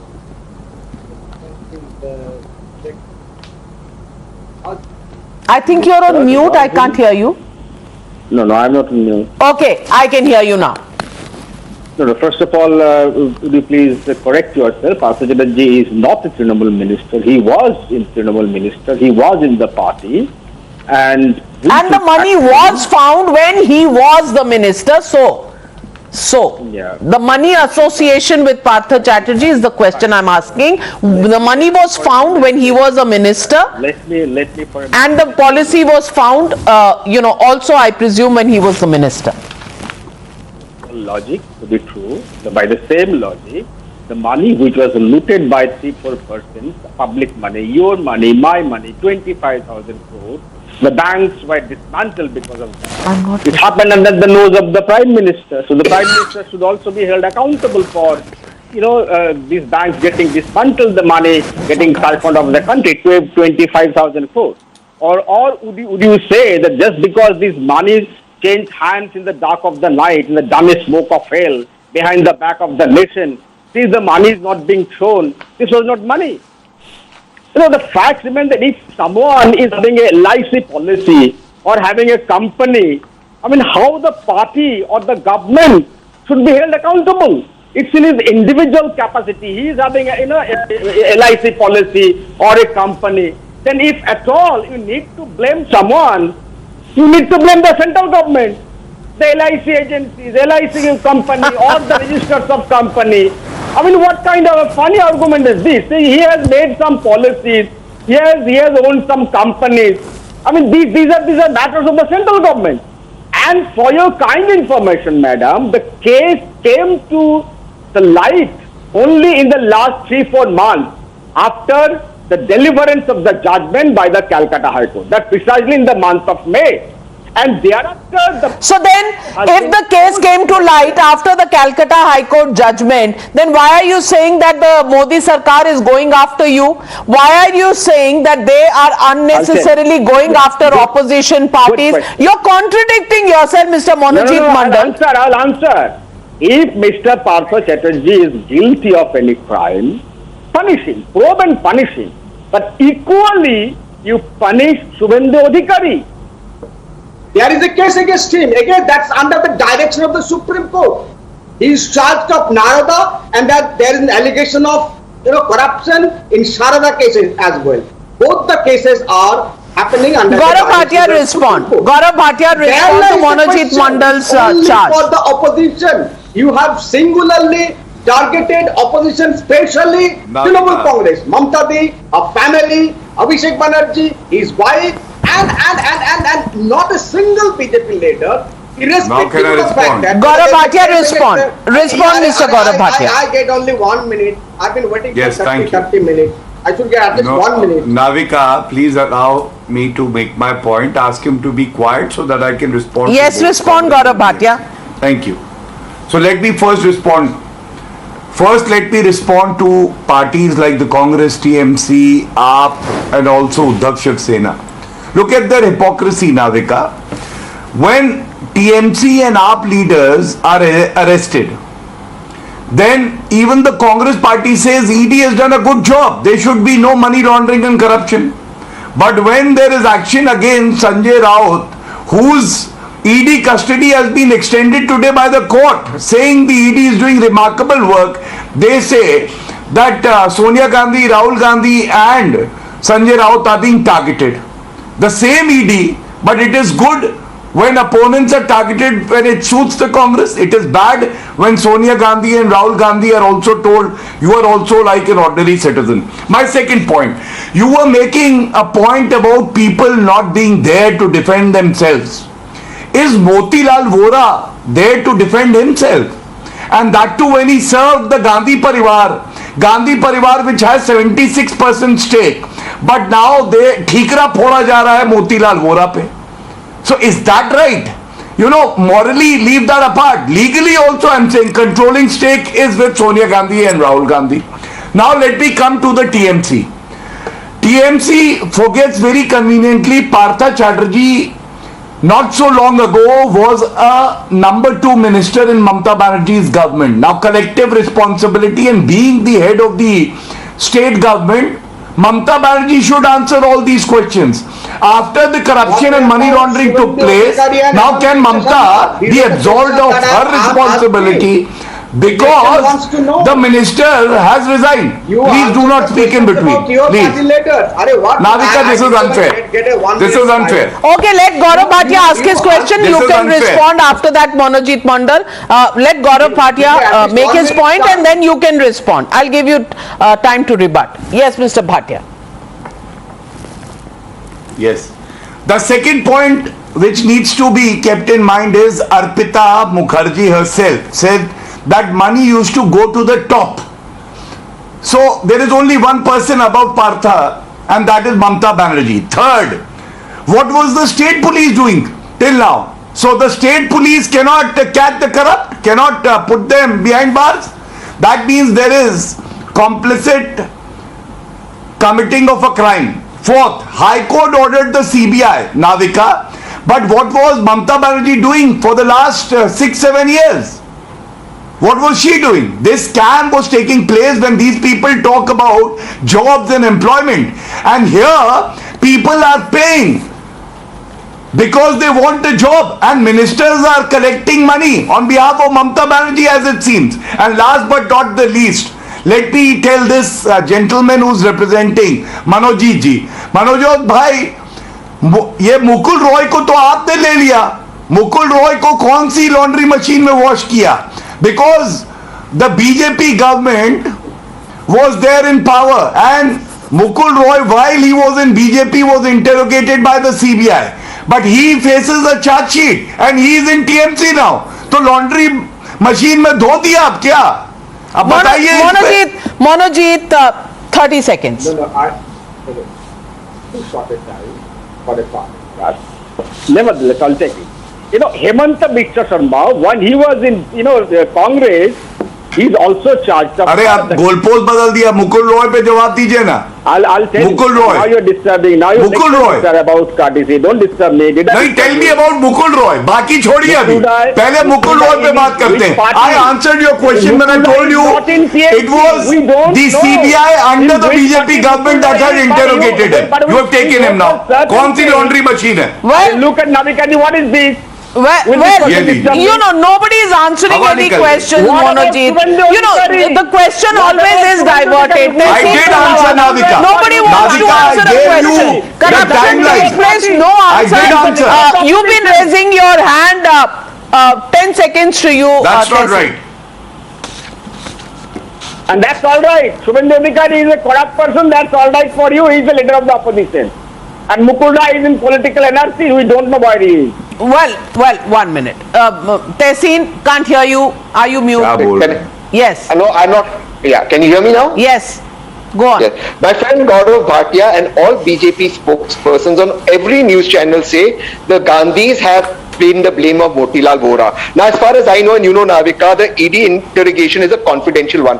How does BJP know the questions ED is asking the Gandhis in the reply of the Gandhis? Well, that's the most absurd of arguments. You must watch the channel. Well, we in the media also have some work to do, and we meet our sources, and this was on media channels, and if that's the best defense you have, then good luck to you, Tehseen Poonawalla. But the question tonight is, all this hoo-la-la that is being raised about, why is ED doing this, why is this a political witch hunt? Nobody is being able to answer the question of the evidence that's right in front of our eyes. In the Trinamool Congress case, nobody is answering that. How come Arpita Mukherjee and Partha Chatterjee had a relationship of a nominee and a policy holder, and everybody was denying that the money that was found with her was not found in Partha Chatterjee's house. And today, of course, their defense is, we don't know, do whatever you want to him. The Herald House, questions are being answered, why beer is being sold, why where all the money is being going, and if Young Indian is a no profit, no loss organization, then how come it has only one employee who is the CEO, Mallikarjun Kharge, who also happens to be the leader of opposition? What is the charitable work that they do with just this one employee? Nobody is answering the questions that really come out from this entire investigation. Well, they can talk about political vendetta, but evidence is what they need to answer to. And of course, we need answers from the courts of law, because this has gone on for far too long. When will we get those answers? Well, the jury is still out. Thank you very much to my panelists for joining me on debate number 1. On the other side, it is Karnataka. Karnataka goes to polls in less than a year, and the Congress party has the task of getting its house in order if it wants to put up a tough fight against the ruling BJP in the state. The rift between the party's state chief DK Shivakumar and former chief minister Siddaramaiah was no secret, part of folklore. But the party put up a grand show of unity yesterday at the event to celebrate Siddaramaiah's 75th birthday. DK Shivakumar hugged him on stage. But did it out of his love for his colleague, or was he just following instructions? Well, if you look closely to the visuals on your screens, you can see Rahul Gandhi actually gesturing him, bhai, hug him, and DK Shivakumar to hug Siddaramaiah, a signal the party's key stalwart promptly followed through. This forced show of unity comes on the back of the two leaders fostering ambitions for the chief minister's chair in the event of Congress returning to power in the state.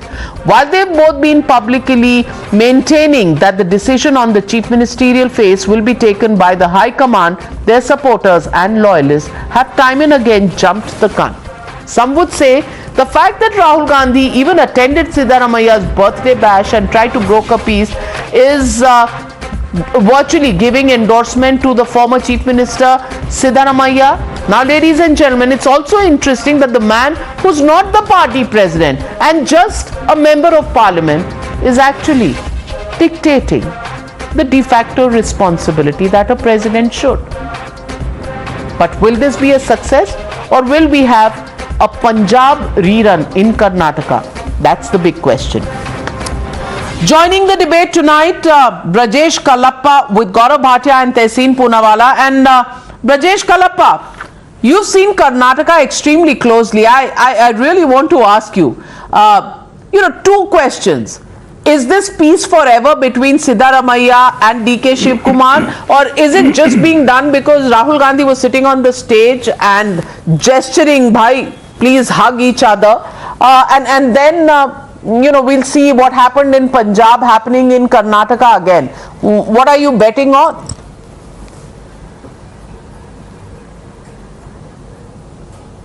Navika, I'd really like to look at the big picture. Point is that both Mr. Siddaramaiah and DK Shivkumar have hugged earlier. When Mr. Siddaramaiah lost his son, DK Shivkumar hugged him, and they both shed copious tears. So that's not really the issue. Issue is this, that even in 2018, when Mr. Siddaramaiah was the chief minister, there was a large show of strength by Mr. Siddaramaiah, and there's no doubt at all in anybody's mind that he can actually muster crowds. That's a given insofar as Mr. Siddaramaiah is concerned. But in 2018, for various reasons, the Congress party lost the elections. Now, issue is, have those issues which lost the Congress party the election in 2018, have they changed in some manner? Because if it was the Bhagya scheme, so on and so forth and all that, has that, has some perception changed? What has changed from 2018, the loss of 2018, to what is happening now? Because, of course, squabbles are going to pull a party down, and parties have often lost because of squabbles. And whether it's even from the Janta days, when the party didn't see eye to eye, and when Bommai came apart, and when Devegowda didn't see eye to eye with Bommai. So it's been a continuous, sequence where from election to election to election, whenever the senior members of a political party squabble, it's always been bad news for that party. But issue is that elections are some months ahead, and the real squabble will begin when tickets are going to be distributed. This is the real point. Well, Tehseen Poonawalla, let me come to you. You've been saying that Rahul Gandhi's not been running the party, and the Congress president is Sonia Gandhi. Then what is he doing, giving instructions and virtually declaring Siddaramaiah as the backing, the horse that's been getting the backing from the Congress High Command with this show of strength? But let me remind you, he's done that in the past, Mr. Rahul Gandhi. Jyotiraditya Scindia and Kamal Nath, and then we know everything is history now. Sachin Pilot, Ashok Gehlot, what's happening. Amrinder Singh and Mr. Sidhu, and then came Channi from nowhere. We've seen that in Punjab. Where do you think this one is going in Karnataka? So to your first question, there's no doubt that he's the tallest leader of the Congress party, and he's so tall that anytime anything goes wrong in the country, the entire union cabinet goes about attacking Mr. Rahul Gandhi, and they spend hours doing that instead of doing any work. So that answers Rahul Gandhi's question. But about Karnataka, the people of Karnataka across caste and religion are fed up of the 40% commission sarkar.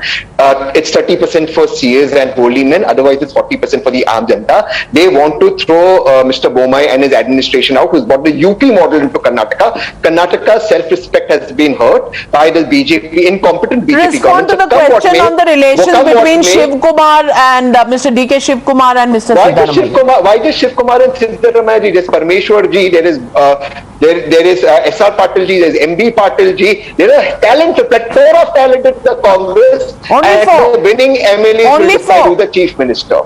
There's DK Hariprasad ji, and the winning MLA, but it's a Congress government in Karnataka. Gaurav Bhatia, if DK Shivkumar and Mr. Siddaramaiah come together, is the going to get tough for you? Will you have a similar hung house like the last time, and then some shenanigans to form a government?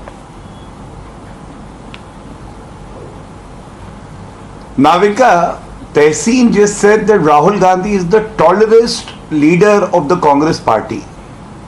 So if he is the tallest leader of the Congress, then Congress as a party is a pygmy and we have nothing to be worried about. And I'll tell you the reason why. Congress today is imploding. It is full of leaders that are power hungry. There is no cohesiveness, no ideology, and it is very visible. Let's go to Punjab. You gave a very good example. Sidhu and Captain Amrinder Singh, they were busy fighting among themselves. The only state where the Congress was the incumbent, they lost that state. BJP won all the 4 states where we were in power. Then come to Chhattisgarh, Bhupesh Baghel and T.S. Singh Dev. Every second day, we hear from the news channels that T.S. Singh Dev is visiting Delhi and he wishes to be the Chief Minister of Chhattisgarh. They are not busy serving the people of the state. They are busy serving either their own interest or the Gandhi Parivar. Then Rajasthan. Probably Sachin Pilot is the only deputy CM who was slapped with a sedition charge by the Congress government, Ashok Gehlot. I've never heard of it. So these examples make it clear that the Congress party has no cohesiveness today, and even in Karnataka, the jury is out. Desperate times give for desperate actions, even hugs as ordered by the party's tallest leader. But Mr. Gaurav Bhatia, never underestimate an opponent, at least in the field of sports. That's what is always said. I don't know if it applies to the field of politics. But of course, we'll see when the elections happen in Karnataka next year. Thank you very much, ladies and gentlemen, for joining me on the Newshour tonight. Good night. Be safe.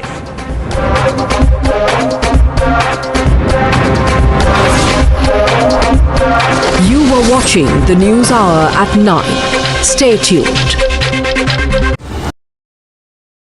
The fact of the matter is, whether it is imported inflation, whether it is tinkering of GST for a longer period, the fact is that the burden is on the common man. And the common man, frankly, doesn't really care about what's happening in the United States, or the UK or Russia or Ukraine. They're worried about their day-to-day living and per capita incomes where they are in India. The pressure is as much, magnified on common people in this country than they are abroad. And of course, you have social security systems which exist abroad, which don't exist in India. So I come back to asking you the same question. Is the government really being rather hard-hearted when it looks at these issues? After all, running a country of the kind that India is, with poor middle classes, lower middle classes forming the bulk of the population, do you think the government is doing enough, to cushion the impact on these classes of people? So let me say that as a policy maker, one has to make various trade-offs. So first of all, let me be clear that the government is fully cognizant of the spike in inflation. Otherwise, you wouldn't have seen the measures we have taken, including the Reserve Bank tightening monetary policy. So clearly, the tightening of monetary policy is one response to bringing down inflation. But do remember that this is a trade-off, because if you do tighten monetary policy too fast, too quickly, yes, it will bring down inflation, but then it will slow down growth, it will slow down incomes and so on and so forth. So there is a balancing act that has to be done. Ultimately, what do we want to do? We want to increase as far as possible the trajectory of welfare and real incomes. And in that context, we have to trade off between growth and inflation. So the trade-off that we are making right now is, rather than tighten so harsh that growth slows down, we are tightening somewhat, but not so much that growth slows down too much. So keeping GDP growth going, create jobs, which is an important question, which I hope we will come to later on. These are issues that are also foremost in our mind. So given this balance we have done, I think the Reserve Bank's response is the correct one for this point in time. Well, Sanjeev Sanyal, you know, governments are not necessarily only policy makers. They are also political. You're watching the News Hour at 9.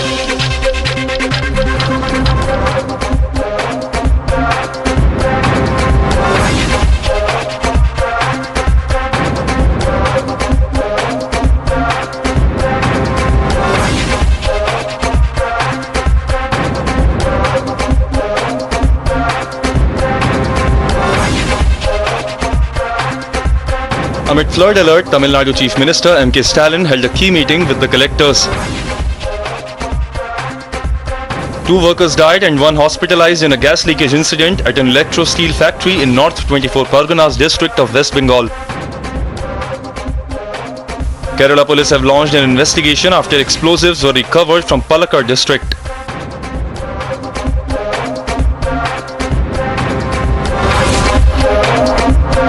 You were watching the News Hour at 9. Stay tuned.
Good evening and welcome. You are watching the News Hour Agenda, India's most loved primetime show at 10 p.m. again this week.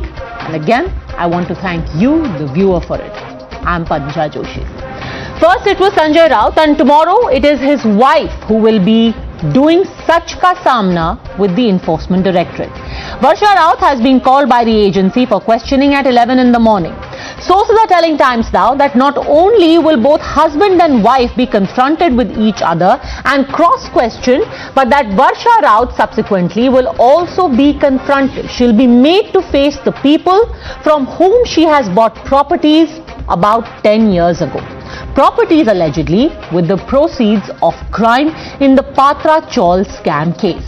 Today, Sanjay Raut was produced before a special court that extended his custody till the 8th of August. The court praised the remarkable quote-unquote progress made in the probe and spoke of the money trail that had been unearthed, not just from Praveen Raut to Sanjay Raut, but also to his wife. Now, I want to tell you about some of the observations that the court has made. The ED has established a money trail of over 1 crore from Praveen to Sanjay Raut. After remand, another 1.17 crores have been found linked to Raut. A fresh 1.08 crore trail is revealed in the account of Varsha, who is Sanjay Raut's wife. So since the time that Sanjay Raut has been in custody and has been crying witch hunt, actually a bigger money trail has been unearthed, going not just to the Shiv Sena leader but also to his wife. It doesn't end there either. The remand note in the case details a sordid tale of greed, corruption and intimidation. Let me read to you parts of the remand note. Proceeds of crime amounting to 1.06 crores moved from the bank account of Praveen Raut. I will tell you in exactly 30 seconds more who Praveen Raut is and how this is all connected. So 1.06 crores moved from the bank account of Praveen Raut to that of Sanjay Raut. Sanjay Raut then utilized considerable amount of cash to purchase land at Alibag, which has been confirmed by some of the sellers. I am quoting from the remand note. This cash component has been sourced from Praveen Raut, and he has spent these proceeds of crime not just on giving money for buying these properties, but also on domestic and foreign tours undertaken by family of Sanjay Raut. People who deserve to get their flats after evacuating Patra Chaul still don't have a roof over their head, and the scamster Praveen Raut was funding foreign trips of Sanjay Raut and his family. Meanwhile, Sanjay Raut, and this is what again the note says, threatened the sellers to sell their land situated in Alibag. Documents demonstrate that in purchase of the properties of Alibag, there were substantial cash transactions. On investigation from Sanjay Raut, he couldn't explain but gave evasive answers on why these huge amounts were paid to his wife. So there's corruption, there is intimidation, there is obfuscation, there is evasion, and all these layers are revealing themselves in black and white. Not just of how the poor were cheated, but how those proceeds of crime were funneled to friends and family. Worse, in purchasing these properties, even threats and intimidation were used. But when an agency steps in to investigate all of this, it's still being called a witch hunt. आवाज बंद करना है, उनका उद्धव जी से उनको अलग करना है, तो हम कुछ कर नहीं सकते इसके अंदर. लेकिन मैं आपसे खातिरी से कहता हूं कि इसमें कोई भ्रष्टाचार हुआ नहीं, इसमें कोई चोरी हुई नहीं. संजय राउत बाला साहब ठाकरे का निष्ठावंत शिवसैनिक है, वो कभी भ्रष्टाचार नहीं कर सकता. लेकिन संजय राउत को भाजपा डरती है, इसलिए उनको अटकाना चाहती है. यही बात है. यदि ईडी केवल द्वेषपूर्ण कार्रवाई कर रही होती, सिलेक्टिव कार्रवाई, मैलिशियस कार्रवाई कर रही होती, तो आज रिमांड बढ़ाई नहीं जाती. उल्टा रिमांड बढ़ाते समय कोर्ट ने यह भी कहा है कि उनको बड़ी खुशी है जिस प्रकार से केंद्रीय एजेंसी ईडी इस पूरे केस को लेकर इन्वेस्टिगेशन कर रही है. जो कोर्ट है वो बार बार उस कार्रवाई पर मुहर लगाकर ये बता रहा है कि जो वेंडेटा और विक्टिमहुड का कार्ड ये भ्रष्टाचार के कॉलोनियल कजिन्स खेलते रहते हैं, चाहे वो कांग्रेस पार्टी हो, चाहे वो आम आदमी पार्टी हो, चाहे वो उद्धव जी की सेना हो, चाहे वो तृणमूल कांग्रेस हो, वो पूरा का पूरा विक्टिमहुड का कार्ड एक फर्जी कार्ड है और आज उस पर फिर से मुहर लग गई है. But the bigger question is, at this point, Sanjay Raut and family can keep crying a witch hunt. But what prompts Uddhav Thackeray and the Shiv Sena to continue to back him? Will they completely ignore all of this proof of corruption and intimidation that is here in black and white? Can they continue to turn a blind eye to the plight of the people who have been robbed and threatened and still insist that Sanjay Raut is the victim of a witch hunt? You're watching the News Hour at 10, debate number 1, on Times Now, Super Prime Time.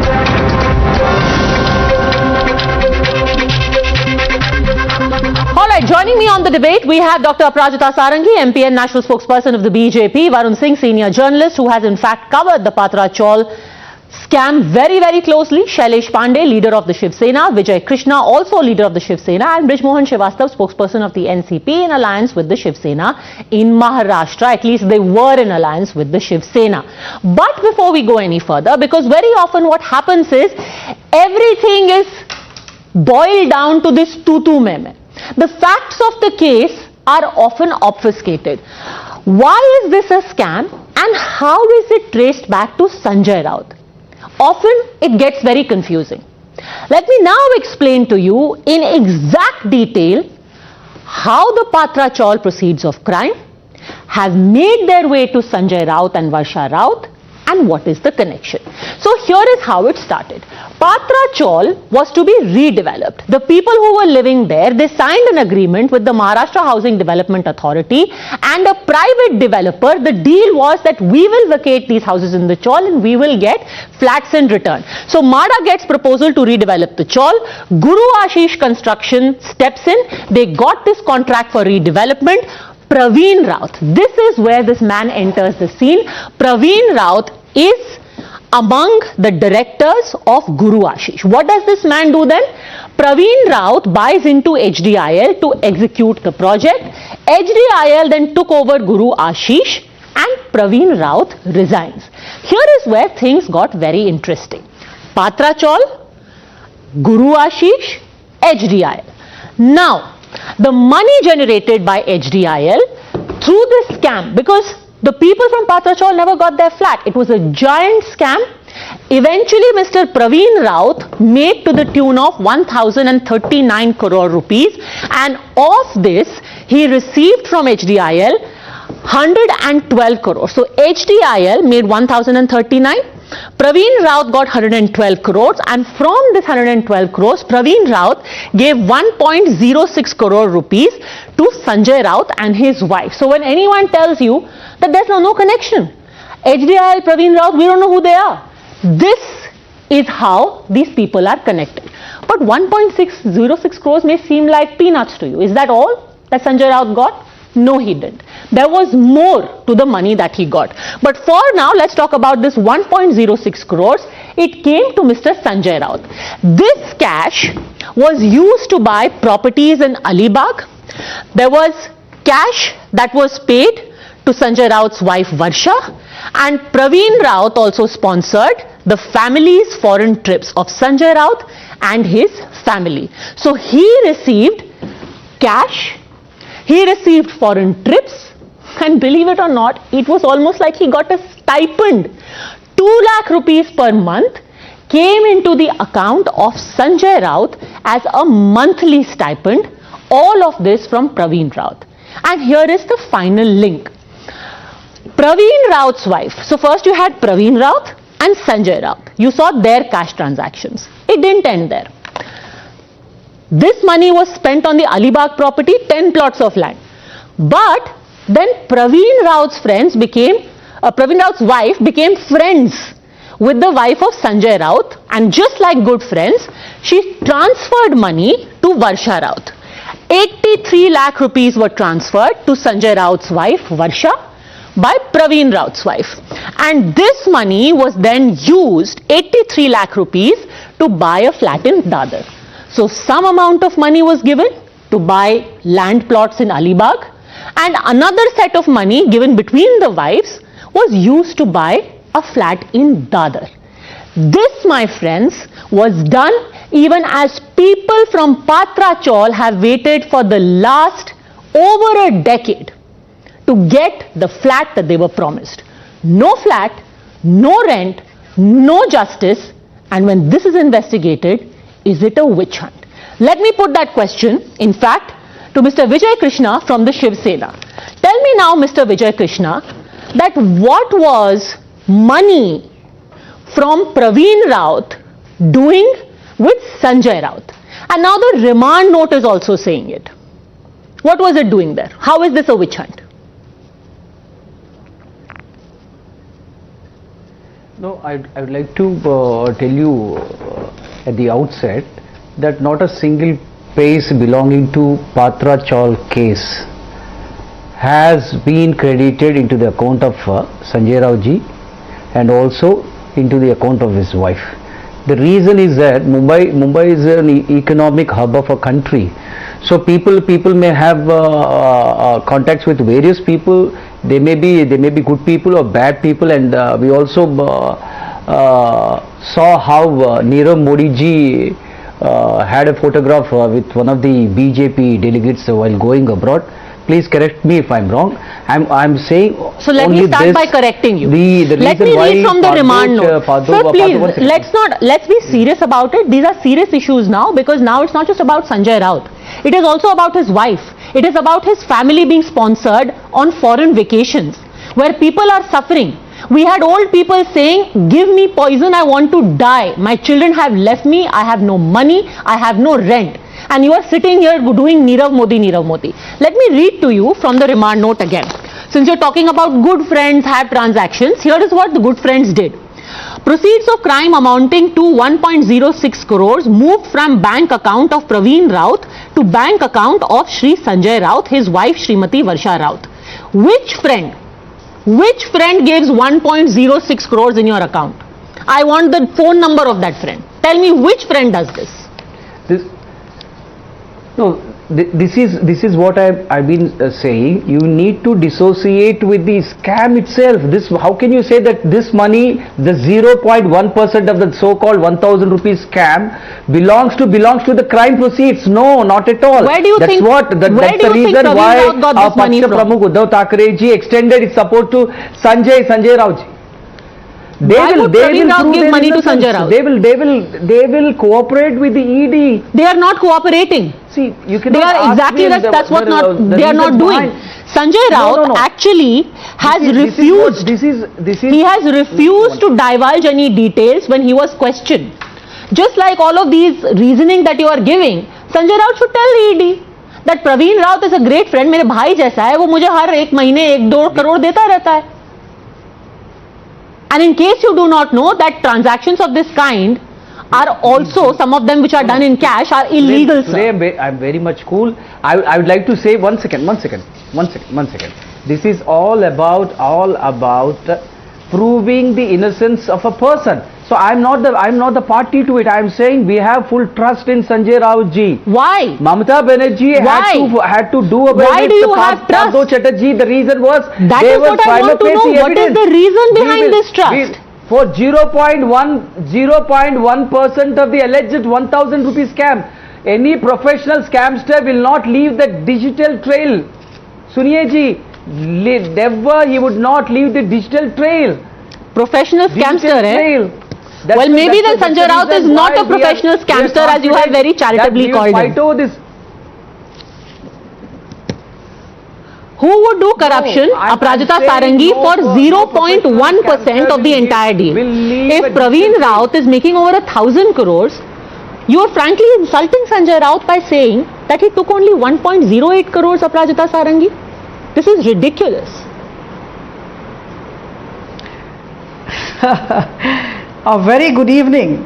There are two words in English: fearlessness and audacity. I think Shiv Sena has lost its mind. Shiv Sena is displaying audacity. How can people from Shiv Sena talk in this vein? Even 1 rupee which is illegal. We have to accept it. And what is it? What is the level of Sanjay Raut? Did he want more percentage? This 0.01 is very less. Nobody from Shiv Sena is talking about those 672 tenants who have been waiting for the past so many number of years for a roof over their head. And the court has come out openly and court has congratulated the endeavors of Enforcement Directorate, and all these people have been lambasting the way ED was working, all kinds of words against the ED, and today the court comes out and says they are doing a good job. Whatever reports that you are presenting before us, Padmaja, definitely these have come out of the ED inquiry or the investigation. So I think with every passing day, things are getting crystal clear, and this is definitely a huge scam. 1039 crore worth of scam, but the unfortunate part is the fact that I reiterate, because it involves poor people, 672 poor people. And Vijay Krishna, you kept saying, these are the details of the scam. I mean, just a second. You kept saying the ED has got nothing to stand on. The court today is saying the ED has made remarkable progress in the investigation. There is a trail of money of 1.17 and 1.08 crores. So, पहले तो हमें पता नहीं था.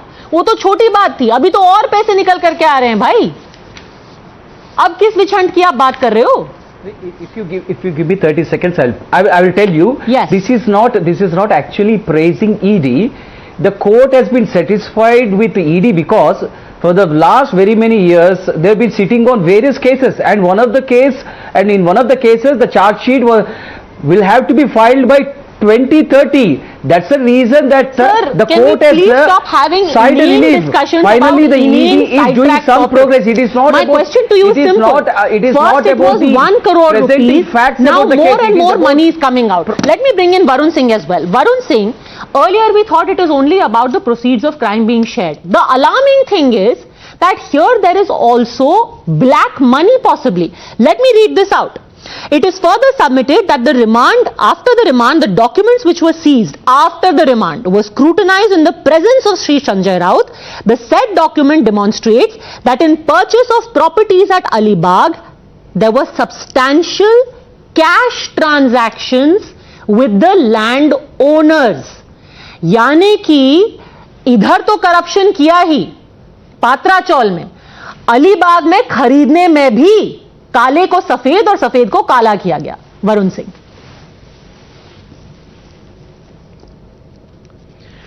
Thank you, Padmaja. You know, it makes me actually very sad because I have been seeing these tenants since 2008. I remember so many of them approaching me whenever I used to visit Mahada to cover. They used to cry that they would not get their rents. I have spoken to at least 10 to 15 tenants in the last few days, and they still are waiting for their homes, and they couldn't get it because of a political nexus, a nexus between the developer and Mahada officials. Here I would like to thank the Shivshankar during the Devendra Fadnavis government for a very simple thing, because it was a Shivshankar leader named Ravindra Vaikar, who was the housing minister in 2016, Minister of State. He was the first person to order an inquiry in the Patrachal scam. In 2017, a report was submitted by then Housing Secretary, which categorically mentioned that there is a scam. The scam is between a builder and Mahada, and post which a detailed inquiry was carried out, and that is when HDIL, Guru Ashish and all this nexus came out. That is the reason I'm thanking Shivshankar. That if Ravindra Vaikar, who is in the Shiv Sena government, was in the Shiv Sena government, started this whole case, set the ball rolling. Now when that case is being taken forward, why is the same Shiv Sena calling it a witch hunt? You started the case and now you're saying it's a witch hunt? That's what I'm saying. That's what I'm saying. You know, the government then, Devendra Fadnavis government actually started it, and he was a minister. And right now, you know, I'm telling you, I'm sitting over here in Mumbai and I'm telling you there are many more facts that will come out of this case, and they are going to be shocking. Which journalist, Sanjay Raut claims to be a journalist, which journalist has a bungalow, a building? His wife, who gives so much of money to a woman, and there are so many 8 land parcels that were purchased in Alibag's Kihim, and as mentioned rightly, there's cash transaction involved in it. It is clearly, you know, Hindi में कहे तो high लगी है, भले बहुत दिनों बाद 672 tenants की हाई लगी है कि now things are tumbling out of the cascade slowly and gradually. And I tell you, it is not going to be a smooth path for Sanjay Raut and for the Shiv led by Uddhav Thackeray to defend tell me him this, when Brijmohan more Srivastava, facts and figures come out. already Probably आप high Vijay लग Krishna चुकी doesn't है, know the details. अब भी संजय राउत को अपना कट्टर शिव सैनिक ऑनेस्टी का सर्टिफिकेट दे करके लोगों की हाई क्यों ले रहे हैं आप? Why are you still standing by a man जिसको वरुण सिंह कह रहे हो लोगों की हाई लग रही है शिवसेना को?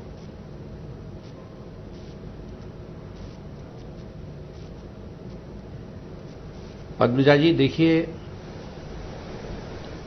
ये चूंकि एक इकोनॉमिकल इशू है जो कोर्ट पे चला गया है और चूंकि कोर्ट पे इस पे डिबेट हो रही है, कोर्ट पे ईडी अपना जो भी उनकी फाइंडिंग्स हैं, they are producing those findings in front of the court and mister Sanjay Raut is also telling his issues, his view of point, his facts. So the thing, because thing is lying in the hands of law, so I think on channel or any other where we are discussing this issue, so I personally feel it is not needed just now. But no, it is very much needed, sir. It is very much needed because this kind of blatant covering up of corruption as witch hunt must be called out. वहां लोग बैठे हुए हैं, उनको 14 साल हो गए इंसाफ नहीं मिला है और यहां पर राजनीतिकरण कर रहे हैं आप. विछंड बोल रहे हैं. क्या विछंड? संजय जी को पैसा मिला, उनकी धर्मपत्नी को पैसा मिला, फॉरेन हॉलिडेज पे गए, 2 लाख महीने उनको दिए गए पर महीने. किस खुशी में? किस खुशी में? And you are talking about investigation हो रहा है. Let me again quote to you from this document. Sir, Sanjay Raut ji mislead कर रहे हैं और ये एनफोर्समेंट डायरेक्टरेट कोर्ट में बता रही है. How? The purchase of properties at Alibag had a substantial cash transaction with landowners. No, listen to me. Listen to me, sir. Listen to me. Purchase of properties at Alibag had substantial cash transactions with landowners. These documents are contrary to the earlier stand taken by Sanjay Raut, where he had refused any cash transaction in the said land deal. Sanjay Raut जी ने झूठ क्यों बोला कि अलीबाग में कोई cash transaction नहीं था? Since last 15 minutes, you are repeating the same thing, and we are listening that thing. No. Now I'm telling a different thing. The different thing I'm telling is कि documents दिखा रहे हैं. ब्रिजमोहन जी, listen to me. I'm reading out to you a new thing. अभी document से पता चल रहा है कि अलीबाग का बंगला खरीदने में, प्लॉट खरीदने में कैश ट्रांजैक्शन किया गया. ईडी कह रही है कि ऑन रिकॉर्ड संजय राउत जी ने बोला कोई कैश ट्रांजैक्शन नहीं था. संजय राउत जी ने क्यों झूठ बोला? अब इसका जवाब आप अगर मुझसे लेंगी तो मैं क्या जवाब दूंगा? आप समर्थक है ना उनके, तो बताइए. आप जिनका आप इतना पुरजोर समर्थन कर रहे हैं वो झूठ क्यों बोल रहे हैं? मैं कैसे बता सकता हूं? आप बताइए. आप उनको इतना ट्रस्ट करते हैं, उनको बैक कर रहे हैं, कोई तो वजह होगी. आप उनसे वाकिफ हैं. लेकिन आप मेरे से ये पूछें, अरे क्या पद्मजा जी आप ऐसी बात कह रही हैं, आप मुझसे ये पूछे कि उन्होंने नगद पैसा क्यों दिया? Senior journalist like you is asking this silly question. That's not what I'm asking. I'm saying why did he lie about giving cash? I want to say very why clearly. Why did he lie? Unless he knew he was wrong and he was trying to cover up. He will clear in the law court. But he is not clearing. That is the point, sir. Public life. Why are we making him out to be a victim when the ED is saying he is not only engaged in corruption but he is lying?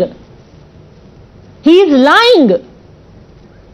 ओहो, आप ED को बिल्कुल आपने ED को पूरी तौर से हरिश्चंद्र जी का अवतार मान लिया है. मैं तो कोर्ट को मान रही हूं सर. तो अभी तक 6000 कह रहा है कि करोड़ों रुपए की ट्रेल और निकल करके आ रही है. क्या बोला? चलिए ईडी झूठ बोला ना, कोर्ट भी झूठ है. नहीं, आप कोर्ट को मिसकोट मत करिए. कोर्ट ना, मैं आपसे फिर कह रहा हूं पद्मजा जी, आप कोर्ट को मिसकोट कर रही हैं. कोर्ट ने यह कहा है कि जो फैक्ट हमारे सामने अभी ईडी ने रखा है हम उसको सही मान रहे हैं. अभी संजय राउत साहब का तो फैक्ट आया ही नहीं सामने. रियली? वरुण सिंह जी, संजय राउत साहब अभी ट्रायल मिसकोट कर रही हूं कोर्ट को. देखिए, जमानत होना और ट्रायल होना की आज बात से क्या शब्द होता है? आप पहले कानून को समझिए. ट्रायल होना, एक मिनट सर, अगर आप नेता हैं, पब्लिक लाइफ में हैं, छोड़ दीजिए एक बार संजय राउत जी को और बाकी सारे इश्यूज को.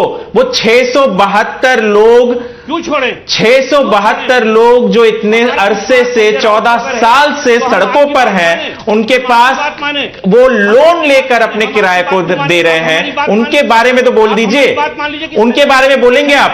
कोई गलती नहीं। आप 672 टेनेंट्स, एक 672 में 5 लोग होते हैं एक घरों में, उनके बारे में बोलेंगे कुछ? आप अपनी बात मनवाना चाहते हैं, कोई बात नहीं मनवा रहा है। आपसे मैं इतना सवाल पूछता हूं, मेरा कहना ये सर, संजय राउत जी ने, सर मैं कोई बात नहीं मनवा रहा हूं, मैं आपसे केवल इतना पूछ रहा हूं, एक सवाल पूछ रहा हूं सर, जिसने कहा हो कि सर एक सवाल पूछ रहा हूं, क्या आप एक दफा भी वो 672 टेनेंट्स के बारे में कुछ बोलेंगे? ब्रिजमोहन जी, एक बार बोल दीजिए कि उनके साथ गलत हो रहा है और उसके पीछे ये प्रवीण राउत। मैं आपसे पूछ रहा हूं, मुझे आप एक आदमी ऐसा बताइए जिसने आपसे आकर ये कहा कि संजय राउत जी ने किसी काम के लिए उनसे पैसा लिया हो, कोई काम कराने के लिए। करप्शन वो है? आप बताइए मुझे नाम। आप मुंबई में रहते हैं, आप इस स्टोरी को कवर कर रहे थे, आप मुझे एक नाम बताइए। बताइए वरुण सिंह, बताइए मुझे नाम। Public corruption is a different issue. ये जो डील हुई है इसको संजय राउत जी देश के सामने रखेंगे, अपनी एजेंसी के सामने रखेंगे। अरे सर, आम जनता कभी जानती है कि करप्शन? आप मुझे बताइए 2G स्कैम में से कितने नेताओं के नाम आप गिना सकते हो? मुझे पूछ रहा हूं, आम जनता में आप मुझे गिना सकते हो क्या? आप चैलेंज कर रहा हूं। आप आम जनता के पास कितने बार गए पूछने के लिए? संजय राउत जी ने 672 टेनेंट्स, हर घर में 5 व्यक्ति पकड़े। ब्रिजमोहन जी, आप भी कमाल की बात कर रहे हैं। 1000 करोड़ का स्कैम है, वो कोई मूवी का टिकट ब्लैक में थोड़ना बेच रहे हैं कि कोई एक आदमी होगा जो कहेगा कि हाँ जी संजय राउत मेरे पास आए थे पैसा मांगते हुए। आपने मुझसे क्या आपको भी पता है सर ये करप्शन कैसा होता है। संजय राउत किसी आदमी के पास थोड़ना जाएंगे कि भाई पात्रा चौल में तुम्हारा फ्लैट दे दूंगा, मेरे को 1 करोड़ रुपए दे दो। आपको मैंने पूरा मनी ट्रेल दिखाया है सर, किसके खाते में कितना पैसा गया। वर्षा राउत, आपको ये गलत नहीं लगता, आपको ये गलत नहीं लगता कि पूरा बैंक ट्रांजैक्शन सिर्फ संजय राउत को ही नहीं गया है, उनकी धर्म पत्नी को भी पैसा जा रहा है। 83 lakh rupees sir, let me show you now property deeds that have been done. This lady, Swapna Patkar, who has currently deposed in the case. 10, आपको मैं दिखाती हूँ ये, यहाँ पर अलीबाग में ये देखिए 10 अलग अलग प्लॉट्स अलीबाग में खरीदे गए हैं। 10 प्लॉट, ये पत्रकार रहे हैं संजय राउत जी और अब नेता हैं। 10 प्लॉट अलीबाग में खरीदे हैं स्वप्ना पाटकर के साथ, इनकी धर्म पत्नी ने। और स्वप्ना पाटकर कह रही हैं कि संजय राउत ने करप्शन करके ये प्लॉट खरीदवाए और उसके बाद मुझे धमकाया कि जो मेरे हिस्से का प्रॉपर्टी है उनके नाम पे कर दिया जाए। ये है ब्लैक एंड व्हाइट में 10 प्लॉट अलीबाग में खरीदे। किधर से आया पैसा ब्रिजमोहन जी, किधर से आया 10 प्लॉट का पैसा? जी प्लीज आप मुझे एक बात आप बता दीजिए, आपके पास ईडी के इन्वेस्टिगेशन और ईडी के प्रेस नोट के अलावा खुद की कोई जानकारी है क्या? हाँ, आप भी जर्नलिस्ट हैं। हमारे पास 672 में से 15 लोगों की टेस्टिमनी है सर, जो सबसे सॉलिड टेस्टिमनी है। जिन लोगों को लूटा गया है, जिन लोगों के पेट पे लात मारी गई है, जिनके भविष्य को खत्म किया गया है, ईडी के किसी भी पेपर से ज्यादा मेरे लिए उस आदमी की टेस्टिमनी है जिसने बोला कि संजय राउत आज विदेश यात्रा कर रहे थे और मेरे पिताजी मर गए फ्लैट का इंतजार करते हुए। ब्रिजमोहन जी, मेरे पास वो इंफॉर्मेशन है। This matter was between the अरे आपके पास इंफॉर्मेशन ये है क्या कि 672 लोगों में से किसी 10 लोगों ने कहा कि संजय राउत जी ने आके हमसे पैसे लिए? आप बात कर रही हैं, बताइए। अपराजिता सारंगी, आपको किसी ने बोला 672 लोगों में से किसी ने देखा संजय राउत को पैसा लेते हुए? उन्होंने सूटकेस संजय राउत के हाथ में दिया था। बताइए मुझे नाम, बताइए। I can see the nervousness. I can see the nervousness on the face of the spokesperson from Shiv Sena. This is obstinacy of the highest order. I can only say this, and he is trying to defend the indefensible. Now Shiv Sena of Uddhav Thackeray ji is actually in a trap. They don't know what they are saying. They have to defend Sanjay Raut, and that is why they are saying something which they are not convinced about themselves. Money trail has almost been established. The court has accepted all the reports of the ED, whatever have been submitted so far. And ED has been congratulated for all their works that they are doing. So I think we don't have much. I mean, Sanjay Raut will definitely face the music very less time. It has already been extended. His stay with the ED has already been extended, no doubt about it. And even now, I'm really shocked. Shiv Sena of Uddhav Thackeray should come out openly and say, okay, Sanjay Raut must have done this thing, and ED has come out into the open. ED has shown the caste trail. ED must be right. The court must be right. Instead of that, they are defending Sanjay Raut. After all these things have been given, after your investigative journalism, and it makes you keep wondering, Padmaja, I'm really where is this defense and confidence coming from Shailesh Pandey? Put the cash trail before us. अभी cash trail दिखा दिया, धमकी दिखा दिया, cash transaction दिखा दिया, अलीबाग में plot खरीदे और वहां पर पैसे में लेन देन हुआ, करोड़ों का लेन देन हुआ पैसे में, कैश नकदी में हुआ. अब during the custodial interrogation pertaining to the aforesaid investigation, the accused Sanjay Raut did not explain about his involvement, which was within his exclusive knowledge, and gave evasive replies. इतने दिन हो गए, अगर सब कुछ वाइट है, अगर सब कुछ दोस्ती यारी में करोड़ों रुपए का लेन देन हो रहा है, तो बता दीजिए ना. मेरा भाई है, देता रहता है, क्या प्रॉब्लम है? अलीबाग में ले लिया मैंने 10 प्लॉट, पत्रकारिता में मिलते हैं लोगों को करोड़ों खरीदने के लिए अलीबाग में बंगला. क्यों नहीं जवाब दे रहे शैलेश जी?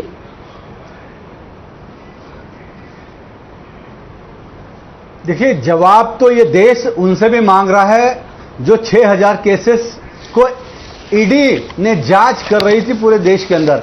जवाब तो देश उनसे भी मांग रहा है जो अभी अब देखिए 50 एमएलए बीजेपी के समर्थन में गए, उनमें से 17 से 18 लोगों पे ईडी ने समन्स किया, ईडी ने रेड डाला था. ईडी के रेड डालने के बाद, ईडी के 4 बार समन्स देने के बाद, मान लीजिए, नहीं, मैं आपकी बात का जवाब दे रहा हूं. अपराजिता जी, आपकी बात का जवाब दे देता हूं. नहीं, मुझे बताइए, जिन लोगों के संजय राउत जी, अब तो मान लीजिए, कुछ तो शर्म कीजिए. ईडी के समझ गए, वो आपके पास जाने के बाद क्या गंगा नहा लीजिए? Defending somebody who is not to be defended आनी चाहिए, कैन नॉट बी डिफेंडेड. सारे भ्रष्टाचारियों को आप अपने साथ अपने पार्टी में लेते हैं और भ्रष्टाचार मुक्त भारत की बात करते हैं आप. चलिए शैलेश जी, ये सबसे आसान होता है कि तू तड़ाक करके ये कह दे कि भाई सारे आपके भ्रष्टाचारी हैं. जैसे कि वरुण सिंह ने बिल्कुल शुरुआत में बोला था, अगर संजय राउत इतने पाक साफ हैं तो आप ही की सरकार में आप ही के मंत्री ने ये इन्वेस्टिगेशन की शुरुआत की क्यों? आप भी उसी सरकार का हिस्सा थे, ब्रजमोहन जी भी उसी सरकार का हिस्सा हैं. या तो फिर महाराष्ट्र विकास अघाड़ी संजय राउत जी से नफरत करती है और उनको फंसाना चाहती थी और उन्होंने विछन शुरू किया, या फिर ये एक ऐसा केस है जो आपने शुरू तो किया, ये समझ में नहीं आया कि ये आकर के आपके दरवाजे पे ही रुकेगा. पर अगर आपके दरवाजे पे आया है तो अब जवाब तो मांगा जाना चाहिए, वन वे और the other. These are the facts. The investigation should be done impartially, and those 672 people should always be for you at the center of this story. Thanks for joining me, gentlemen, and Aparajita Sarangi.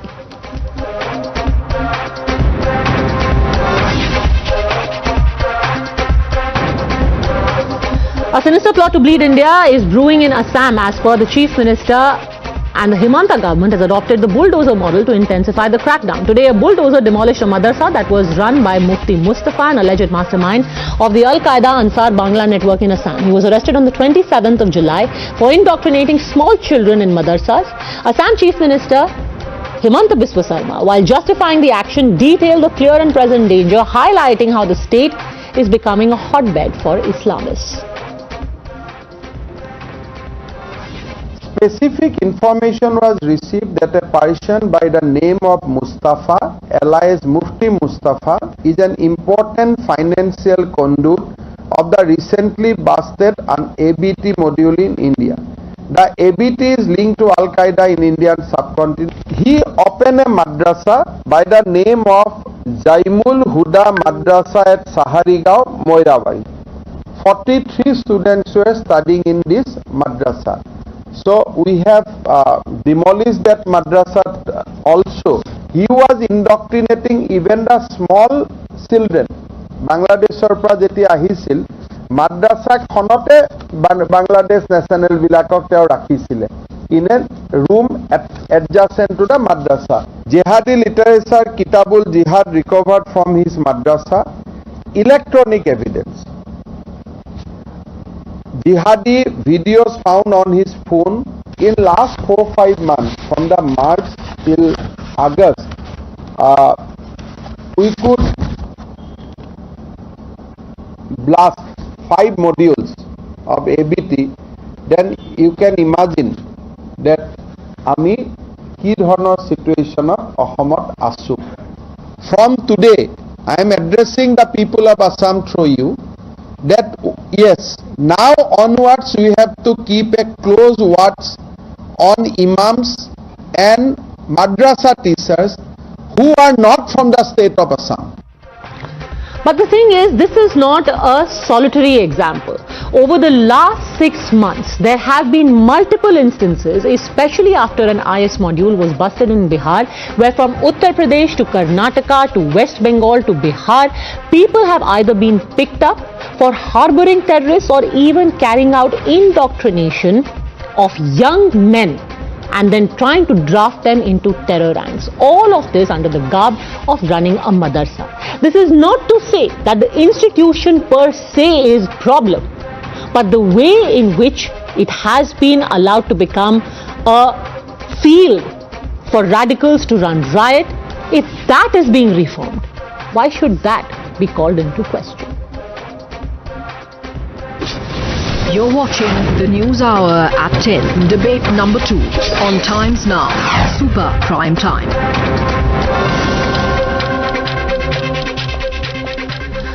Dr. Aparajita Sarangi continues with us. We are joined by Negat Abbas, political analyst, general secretary and spokesperson of AIUDF, Champak Kalita, Danish Qureshi, political analyst. My first question is to you, Syed Aslam Pasha, spokesperson of the JDS. You would also remember, because a similar recovery was made in Karnataka as well. A preacher was picked up who was indoctrinating young men and trying to get them into terror ranks. If such madrasas are reformed, surely everyone should support it, right? Well, Padmaja, I want to make it loud and clear. When it comes to the anti-national activities or any terror activities, where the government should definitely investigate, and there should be a firm action and a stern action has to be taken against these people. But having said that, I just want to understand and try and understand what Hemanta Biswa Sarma was saying. Who has given the right to bulldoze things, right? Is there something called as law and order? Is there something called as the judicial system in India? Anybody who doesn't believe in the democratic values and the judicial system of India believes in the bulldozing activity. There's a bulldozing spree which is going on in UP, then in Madhya Pradesh and in Assam. So you are like, he may be running a terror seminary, but he has his fundamental rights, and we must ensure that we check his property papers. Right? What is the fundamental right? Hemanta Biswa Sarma talks about UAPA in the UAPA Act, the Unlawful Prevention Act, Unlawful Activities Prevention Act. He has bulldozed. Which act or which section of UAPA tells that you can bulldoze the Aparajita Sarangi. People who so are you said, okay, this is a terror, this is a terror factory, or people are being harbored over here, but that still doesn't take away from the law. You're not allowed to bulldoze under the law. Aparajita Sarangi. Arrest him, you can't bulldoze his property. All of us need to unanimously support and commend the endeavors of Hemanta Biswa Sarma ji, the Chief Minister of Assam. Here is one Chief Minister who knows what he is doing. He is walking the talk. He has held a press conference, and I think all of us have heard his press conference. He is not targeting the innocent Muslims. He is targeting the fundamentalists, those Islamic elements who are creating problems in his state, and he is the chief executive of the state. He is bound to do that.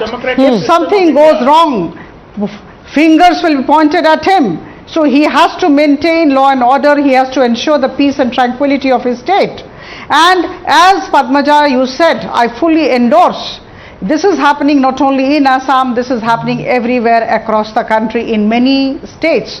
So I think because of the peace and tranquility on Sayyid which Aslam Pasha. the Prime Minister Modi's government It's has for been tranquility, focused. Sayyid Aslam Pasha. You know, with full there respect would be to the efforts from BJP different spokesperson, I just want to ask one question, destabilize the ma'am. nation. You have And a this is alleged, one you such have an example. alleged terror suspect in your own party, which is Sadhvi Pragya, who is involved in a case. You have given her a ticket and she's an MP. Do you want to bulldoze her house also? No, it's very Or you want to be unfortunate vindictive he to a is special- again you want to deviating be from vindictive the to a topic Muslim of community. discussion.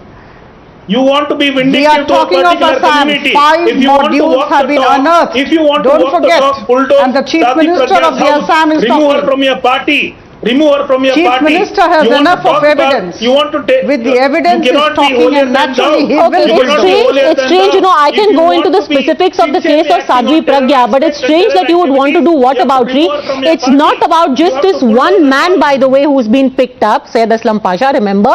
The idea is that he was also ruining the future of the children who were studying there. The parents sent him there in good faith, and this man was trapping and sending them in harm's way. But Negat Abbas, that still does not excuse riding roughshod over the law. Sayyid Aslam Pasha is saying, fine, you want to reform, you reform, but you can't just be bulldozing and breaking down. After all, बाकी भी बच्चे पढ़ते हैं वहाँ पे. Negat Abbas. Padmaja, well, I need to say, and I should apparently, that not only from Assam but the entire country, we need to wash off the concept of madarsas from here. Reason being, we need high time we need to literally differentiate between the hate manufacturing units and educational institution. Clearly, a madarsa is no more a educational institutions. I am not saying that all of the madarsas are teaching terrorism, but what I want to say right now here is obviously they are trying to divert the attention from humanity to take it to the grounds of kafirs, and that is the reason we need to blow up this right now, and bulldozing will solve half the problem of the nation, which leads to riots, which leads to violence and ultimately terrorism. So yes, what happened in Assam should happen in the entire nation, and that's when we are going to literally teach our children, the Muslim children, the modern education. They'll be more developing, they'll have better futures, they'll be in IAS, they'll be doctors, they'll be in army, they'll be in defense sector, they'll be everywhere and conquering the entire world, and not blooming the entire world with their terrorism activities. So which is what we need to do, and I think what Hemant Biswa ji did, all the chief ministers of our country, of several states, need to learn it from him. And but the start doing what constitution he's doing guarantees right them the right to practice their religion. And if Muslim children want to study their religion in madarsas, yes, the constitution grants them that. Absolutely. So why should it be bulldozed? No, sadly, no, Padmaja, what I see sadly is that none of the parents want to teach Islam to their children at their houses, and they really want to send these children to madrasas. Now, do we have some names, few names who have, who've been doctors, who have cleared UPSC exams, or are flourishing in their future and careers, and have read things and have studied from madrasas? Not even one. If this is the kind of education you want to give your children, stop doing that. Stop fooling your children in the name of education, saying that madrasa jao, wahan pad ke aao. In post-independence India, there are many notables, including those in our politics, who did come from madrasas. But in the current context, Champak Kalita, Negat Abbas is saying in the year 2022, name an IAS officer who is coming from a madrasa, because it has degenerated to become what it is. What we are seeing from Bardwan to Deoband to Karnataka to Assam to Bihar. Champak Kalita. देखिए madam, सबसे पहले कोई भी दहशतगर्द हो, extremism हो, AIUDF उसका मजम्मत करती है। सबसे अफसोस की जो मोहतरमा मेरे से पहले बोल रही थी, हम लोग इस देश में है कि किसी को एलेज करो और उसको बुलडोज कर दो, और करना चाहिए। और ये अभी एक नेशनल टीवी में वो बोल रही है, आप सुन रही है, हम सुन रहे हैं, सारा दुनिया सुन रही है। अगर यही हिंदुस्तान है तो मैं सोचता हूं मुझे और ज्यादा नहीं बोलना चाहिए। मतलब आप क्या कहना चाहते हैं? निकट अब्बास से पूछे ना, आपका सवाल क्या है? मेरा यही सवाल है, एक मोहतरमा कह रही है कि आप एलेज करिए और बुलडोज करते रहिए, ये कोई बात हो गई? Extra judicial activity. आपको समझना पड़ेगा, ये मोहतरमा ये नहीं कह रही है कि अलर्ज करिए और बुलडोज करिए। ये मोहतरमा ये कह रही है कि अगर जुडिशरी में, अगर पुलिस को कुछ भी ऐसा मिलता है जहां पर टेररिस्ट एक्टिविटीज हो रही है, उसको प्रमोट किया जा रहा है, तो उसको डेफिनेटली बुलडोज करिए। और मैं ये भी साथ में कह रही हूं कि अगर किसी मदरसा में काफिर का कॉन्सेप्ट पढ़ाया जा रहा है, तो जरूरी है कि अब हम मदरसे का कॉन्सेप्ट को ही वॉश ऑफ करके यहां पे मॉडर्न एजुकेशन को लाएं, जो आज के युवा की जरूरत है, सिर्फ हिंदुस्तान में नहीं जबकि विश्व भर में। तभी आपके और हमारे बच्चे आगे मुसलमान रहकर आगे अपनी पढ़ाई को बेहतर तरीके से निभा सकते हैं। ये कह रही हूं भाई साहब। Champak Kalita, this is not just about कि क्या रिलीजन पढ़ना चाहिए नहीं पढ़ना चाहिए, इसका क्या इस्तेमाल किया जा रहा है ये आपके सामने है ना सर, कि वहां पर पढ़ाई के नाम पर कुछ और किया जा रहा है। ये तो आपके सामने 6 एग्जाम्पल्स रख चुके हैं। अब और क्या चाहिए आपको? आपको इस बात से तकलीफ नहीं हो रही है कि इसका कवर लेकर के somebody is being misled? वो बच्चा है सर, वो बच्चा है। 10 साल में उस बेचारे को क्या ही समझ में आएगा कि क्या रिलीजन है और क्या ब्रेन वॉशिंग है। पर आपको उस चीज की फिक्र नहीं है, उस चीज का दर्द नहीं है कि एक आदमी ब्रेन वॉश कर रहा है बच्चों को। आपको यह फर्क पड़ रहा है कि भाई आपने उसके प्रॉपर्टी पेपर्स देखे कि नहीं और आपने उसको 3 नोटिस भेजे कि नहीं। What are your priorities mister Kalita?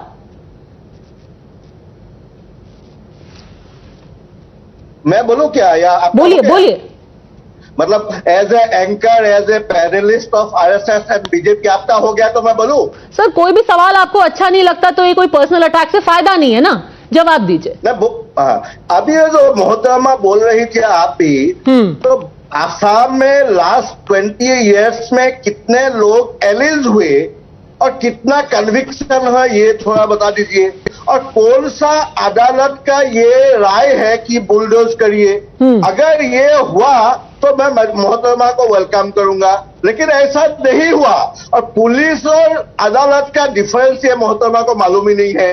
Police अलग चीज है और ये अदालत अलग चीज है। पुलिस का काम है अदालत लेके जाएगा, अदालत को तय करना है क्या गलत है। पर मेरे को ये बताइए चंपक कलिता जी, आज आपको बुलडोजर से प्रॉब्लम है।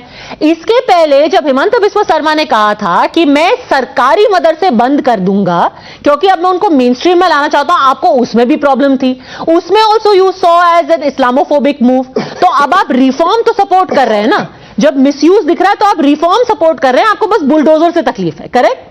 रिफॉर्म से कोई तकलीफ नहीं। मुझे एक बात, आप जर्नलिस्ट है और आप एक इलीगल चीज को सपोर्ट कर रही है, बुलडोज के अगेंस्ट आप एक बार भी नहीं बोल रही है। सर मैं आपसे सवाल पूछ रही हूँ ना, चलिए आपको बुलडोजर से प्रॉब्लम है, आपको रिफॉर्म को तो सपोर्ट करते हैं ना, आप रिफॉर्म सपोर्ट कर रहे हैं?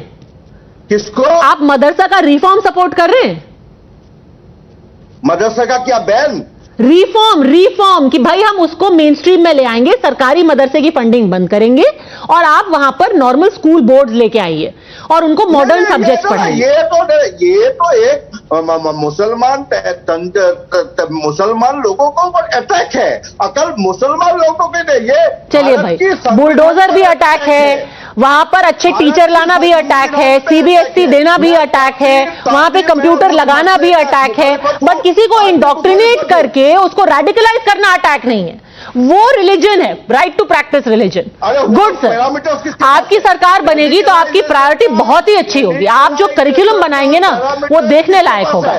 Danish Qureshi, in principle you agree that these examples show why reform is needed in madrasas? No, this is not about reform, Padmaja. This is all about law and order, and state government of Assam has to move according to the law which he is bounded to. Now the thing is that Himanta Biswa Sharma is the chief minister of Assam. He is not a chief justice. How he has verdicted that to demolish the madrasa? और ये जो निखत अब्बास कह रही है, इनसे पूछ लीजिएगा कभी आप कि हमारे देश ने 2 प्रधानमंत्रियों की हत्याएं देखी, उसमें कन्विक्शन भी देखा। क्या किसी आतंकवादी का जिन्होंने प्रधानमंत्री की हत्या की थी उनके घर डिमोलिश किए गए? सन 47 से लेके आज तक एक भी जजमेंट आप बता दीजिए जिसमें आरोपी को सजा मिली हो और सजा के साथ यह दिया गया हो कि इसको फांसी की सजा दीजिए या 14 साल की सजा दीजिए, साथ में इसका घर भी ढा दीजिए। एक केस है that how you are moving anti constitutionally, a state is moving anti constitutionally and this people are defending in the panel. This is the insult of constitution, Padmaja. And look how beautifully you are, and look how beautifully he is coming on the panel and trying to defend the terrorist. I mean, it's so great, Padmaja. And this is the irony we have. It's not about that we have the, international resources who are, trying to instigate the matter of terrorism in the country. There are people like him who are sitting on the panel and trying to defend what has happened. Trying to defend that there is a terrorism activity going on in a madrasa, the name of madrasa. But let's not demolish them. Let's see the protocol. Let's go by law. Let people die. Let people spoil their futures. Let people become terrorists. Let You can't move anti-constitutionally. But let's not bulldoze their houses. Let's not bulldoze an institution which is trying to teach terrorism and apparently not education. And not the Chief Justice. He can't give warning to demolish or that you need to acknowledge that what's happening right now is supposed to happen because that is how we want to save our community. Otherwise, that day is not very far when people will be tired of talking to Muslims, Delhi state and afraid of talking to Muslims. You're absolutely right, Danish Qureshi. Everyone should follow the letter of the law. Nobody is asking for extra constitutional justice. But your anger and the vehemence of your anger at something like this happening is understandable. I only wish there was a fraction of that vehemence when you discovered that these madrasas were being used to push children down a path where there is only one end, the barrel of a gun. That anger would have been very welcome. Thanks very much, all gentlemen, Aprajita Sarangi, Nekat Abbas for joining me. Thanks for watching.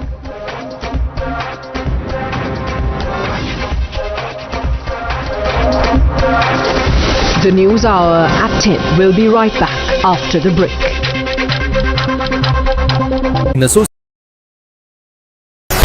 The most pressing issues, the most informed minds, free and fair exchange. Converse India with Rahul Shivshankar. 3-4 ತಲೆಮಾರುಗಳಿಗೆ ಆಗುವಷ್ಟನ್ನು ನಾವು ಮಾಡಿಕೊಟ್ಟಿದ್ದೇವೆ ನೆಹರು, ಇಂದಿರಾ ಗಾಂಧಿ, ಸೋನಿಯಾ ಗಾಂಧಿ ಹೆಸರಲ್ಲಿ.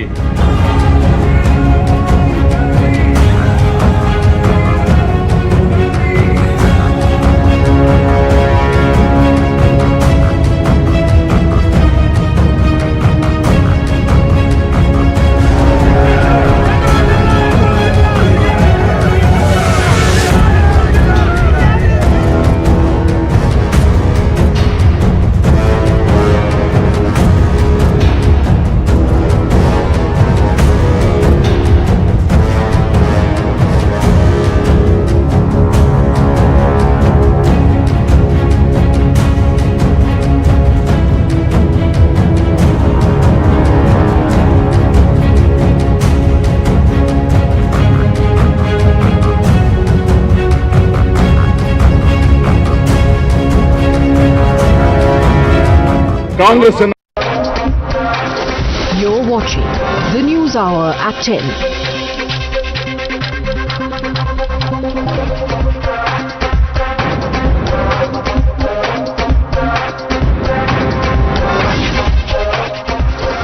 The News Hour at 10 will be right back after the break. The fact of the matter is, whether it is imported inflation, whether it is tinkering of GST for a longer period, the fact is that the burden is on the common man. And the common man, frankly, doesn't really care about what's happening in the United States, or the UK or Russia or Ukraine. They're worried about their day-to-day living and the per capita incomes where they are in India. The pressure is as much magnified on common people in this country than they are abroad. And of course, you have social security systems which exist abroad, which don't exist in India. So I come back to asking you the same question. Is the government really being rather hard-hearted when it looks at these issues? After all, running a country of the kind that India is, with poor middle classes, lower middle classes forming the bulk of the population, do you think the government is doing enough to cushion the impact on You're watching the News Hour at 10.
Hello and welcome to News Now Overnight. I'm Siddharth Talia. Let's take a quick look at the headlines tonight at 11 o'clock.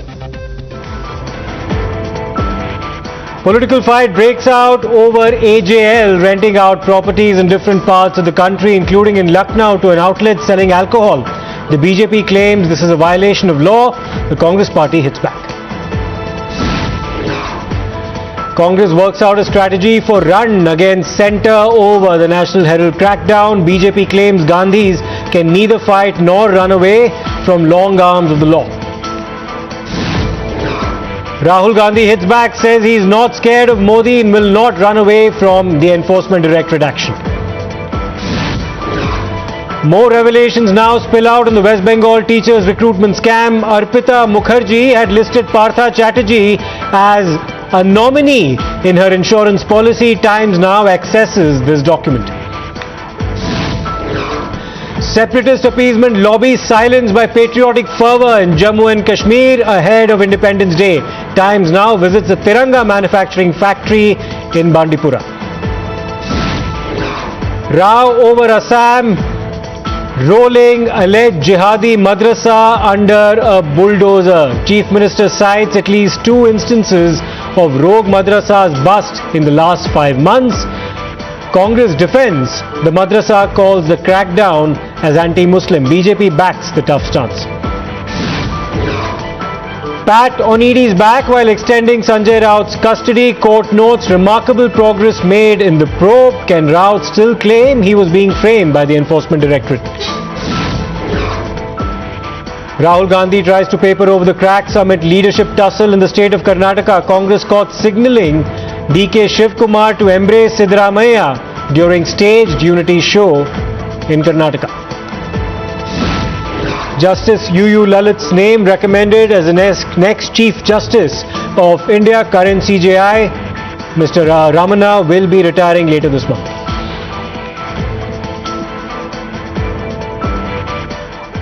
Built to serve the nation, now reduced to serving liquor. This is how the legacy of our freedom fighters, in fact, has been tarnished. The original stakeholders of National Herald are being slowly pawned off to profit the Parivar. Times Now's special investigation team does a status check of pan-India properties of National Herald, now owned by Young Indian, although it is registered as a non-profit organization. Times Now will reveal how its properties are being leased out for commercial purposes. Remember, the Gandhis own 76% of the shares and own assets worth at least 122.5 crores as per estimates with regards to the properties of the AJL. Now, instead of printing a newspaper at concessional rates, these buildings are now selling clothes, hardware and even alcohol. That's right. Let's take you across the Herald building in Lucknow. Here several shops have been built and given on rent. Watch how the voice of our freedom fighters now is drowned by rent from beer shops. Well, I'm right outside the Nehru Manzil building, which earlier housed the National Herald office as well, the AJL office as well. But over the last several years, this entire complex is lying dilapidated with no maintenance. But interestingly, amongst the lot of shops that are opened here is also a beer shop, which seems to be running even now, while most of the other shops have been closed down. Let's speak to the owners here, these people here. ये बताएं कि ये building कब से इस रूप में है जैसे हम देख पा रहे हैं अभी? आप देख रहे हैं शॉप को? भैया हमें नहीं मालूम, हम तो दूसरी दुकान पे खाना खाने आए। अच्छा, नहीं आप बता दीजिए ये कब से स्थिति में है? मालिक नहीं, बस ये बता दीजिए आप कि कब से ये शॉप ओपन है? साल चालू हुई है। इसी साल चालू हुई है। Basement here has been shut down, has been sealed on the orders of administration because the taxes related to municipal corporation had not been paid for a long time. There are other shops here as well. Some of them seem to be open, seem to be functional. Others have shut down their shutters. Mostly these shops here are being used as go-downs. Now, in the 64,000 square feet Herald House in the prime central capital of the national capital of Delhi, which is being leased out to the passport office since 2011, the BJP alleges that the monthly rent collected by the Gandhis in this particular matter is approximately 87 lakhs. Let's watch this report. Now, right behind me is the building of the Herald House, which not only has the office of Associated Journal Limited, which is the publisher of National Herald newspaper, but also that of the Young Indian Private Limited, which relates to the Gandhi family. Now, it is the allegation by the BJP that since 2011, AGL has been receiving 87 lakh per month from Ministry of External Affairs and also TCS service, 60 from Ministry of External Affairs and 27 of the rest from TCS. Now we turn our attention to Mumbai's plush Bandra area in 2014, where instead of printing paper, a building was in fact erected and 2 floors were given out on rent there as well. Right now we are reporting from one of the lavish and the posh areas of Mumbai, which is Bandra East, and here is the building which was supposed to have National Herald's office in Mumbai, but now is being used for commercial purposes. And in fact, Mahesh Katkam is showing you this entire premises where it is the land in Mumbai was given in the 90s, and the 7-8 story building has been now built in here. Top 2 floors are here on rent for the JSW building for the company. The rental work has been given by JLL Real Estate Company. Its board is installed outside as well. Here Mahesh will be showing you, this is the very particular board that you are seeing, that this could be your new office, premium office for lease, which is by JLL Real Estate. But yes, as we were showing you the glimpses from this particular building, that the top 2 floors are now given to JSW, whereas all the below floors are vacant. Now in Bihar's capital of Patna, the Herald property has been taken over by the land mafia allegedly. Instead of journalists and freedom fighters, today it houses squatters. We've been told that this is a plot of 21 kattha or 0.67 acres that was actually allocated to Congress party, which was also earmarked for that particular newspaper. We've been told that the possession of this particular piece of land, this particular plot, has never been given to the party, and that several Congress state chiefs had written to the state government. Congress party categorically alleges that this piece of land has been technically allowed by the state government to the land mafia that has actually grabbed this piece of land. But now in Panchkula, Times Now did a status report. While it has the board of the AJL outside the concerned premises, there seems to be very little activity going on there. This building in Panchkula, it is situated in Panchkula sector 6, and it's a prime location and prime property at this point of time, and Bhupinder Singh Hooda's role is also being probed by the investigating agency to find out that how much benefit Bhupinder Singh Hooda had given to this building for the reallotment to oblige Rahul Gandhi and Sonia Gandhi, because this building is related to Young India and associated with National Herald newspaper. So we have seen that some of the employees, they say that this building is still functioning here and this building has not been sealed. Now Times Now's editor-in-chief Rahul Shivshankar spoke to the original petitioner in this entire matter, Dr. Subramaniam Swamy, specifically related to the renting out of properties on the part of AJL. Listen in to this exclusive conversation. Dr. Swamy, you are an original petitioner in this case. I want to ask you, does the Associated Journal Limited renting out its properties constitute an illegality, sir, on the part of Young Indians, which is a company that is owned wholly, or at least in which the Gandhis have a majority stake of 76%? Dr. Swamy. Of course, the renting out of the one on the Bahadur Shah Zafar Marg, that's a clear illegality, because originally that land was given for printing a newspaper. It was given on concessional terms and for a newspaper only and nothing else. Instead of that, they have got Tata's Tata Consultancy Service, they have got some American companies, and then they have got the huge part is being given to the Passport Authority of India. Yes. And so that is commercial activity which is prohibited by the original DDA. So let me ask you. Associated Journals Limited. No, Dr. Swami, if it does, according to you, constitute an illegality, which section of the law does it violate, sir?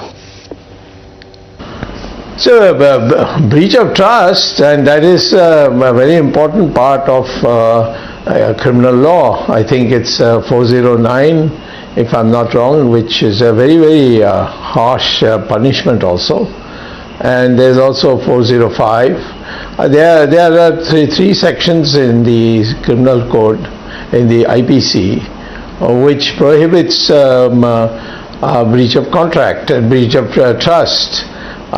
This is not a contract. It's a breach of trust, because the trust, it was based on giving it to the AJL for purely activity of printing a newspaper, which that's very interesting. Dr. Swami, the Congress claims that the rent was used for the purpose of restarting the newspaper. Is this explanation valid, Dr. Swami? Well, there is all the machines in that building have been ripped apart and sold second hand, and they have been printing their weekly National Herald newspaper in Indian Express. Now, the National Herald scam taint is going to be a tough one for the Congress party to wash off, or that's what it appears to be like, with the Enforcement Directorate now even in looking at the possibility of Hawala transactions. Now, senior leader of the party and the leader of the opposition in the Rajya Sabha was with the ED officials today at the Herald House for 7 long hours. The agency opened the seal on the locks of the Young Indian office and searched it in the presence of Mr. Mallikarjun Kharge himself. As he left the ED office, Times now tried to get in a word, but unfortunately there were no answers coming in from Mr. Kharge. Let's listen into that sequence. No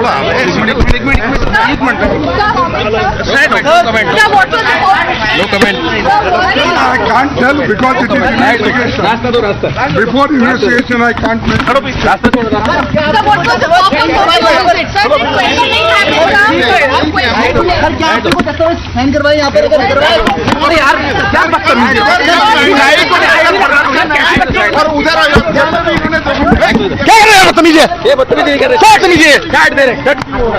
इस तरीके से बात करोगे? इस तरीके से बात करोगे? नहीं तो इस तरीके से बात करोगे? ये तमीज है आपकी? नहीं, आपकी तमीज है ये? नहीं करनी है, ठीक है, लेकिन ये तरीका बदतमीजी नहीं है, बड़े बदतमीज इंसान है। Party has continued to call this crackdown on the part of the Enforcement Directorate as vendetta, and Rahul Gandhi has in fact challenged the Enforcement Directorate to act as it wishes. He says he's not scared of Mr. Modi. He said that the Congress Party will put up a very defiant face against this crackdown on the part of the central agencies. He's also said that he's open to any questions and in fact continue to remain defiant against this particular crackdown. ये सोचते हैं कि थोड़ा सा मतलब pressure डाल के हमें चुप कर देंगे, हम चुप नहीं होने वाले हैं। जो इस देश में नरेंद्र मोदी जी, अमित शाह जी कर रहे हैं लोकतंत्र के खिलाफ, उसके खिलाफ हम खड़े रहेंगे, चाहिए कुछ भी कर दें, कोई फर्क नहीं पड़ता। हम इंटिमिडेट नहीं होंगे, हम नरेंद्र मोदी से नहीं डरते हैं। समझ गए बात? कर लें जो करना है। मोदी से तो मैं मतलब बिल्कुल नहीं डरता हूँ। तो जो कि घर के बाहर पे बैरिकेडिंग हुई है उसको कैसे देखते हैं आप सर? और लगाएं और बैरिकेडिंग करें। और सर आपको जिस तरह से कल AICC मुख्यालय को भी बैरिकेड किया गया है, सच्चाई को बैरिकेड नहीं करा जाता। Now, the BJP continues to insist that the Congress party has been evasive in its responses when specifically asked about questions pertaining to the National Herald scam in a press conference.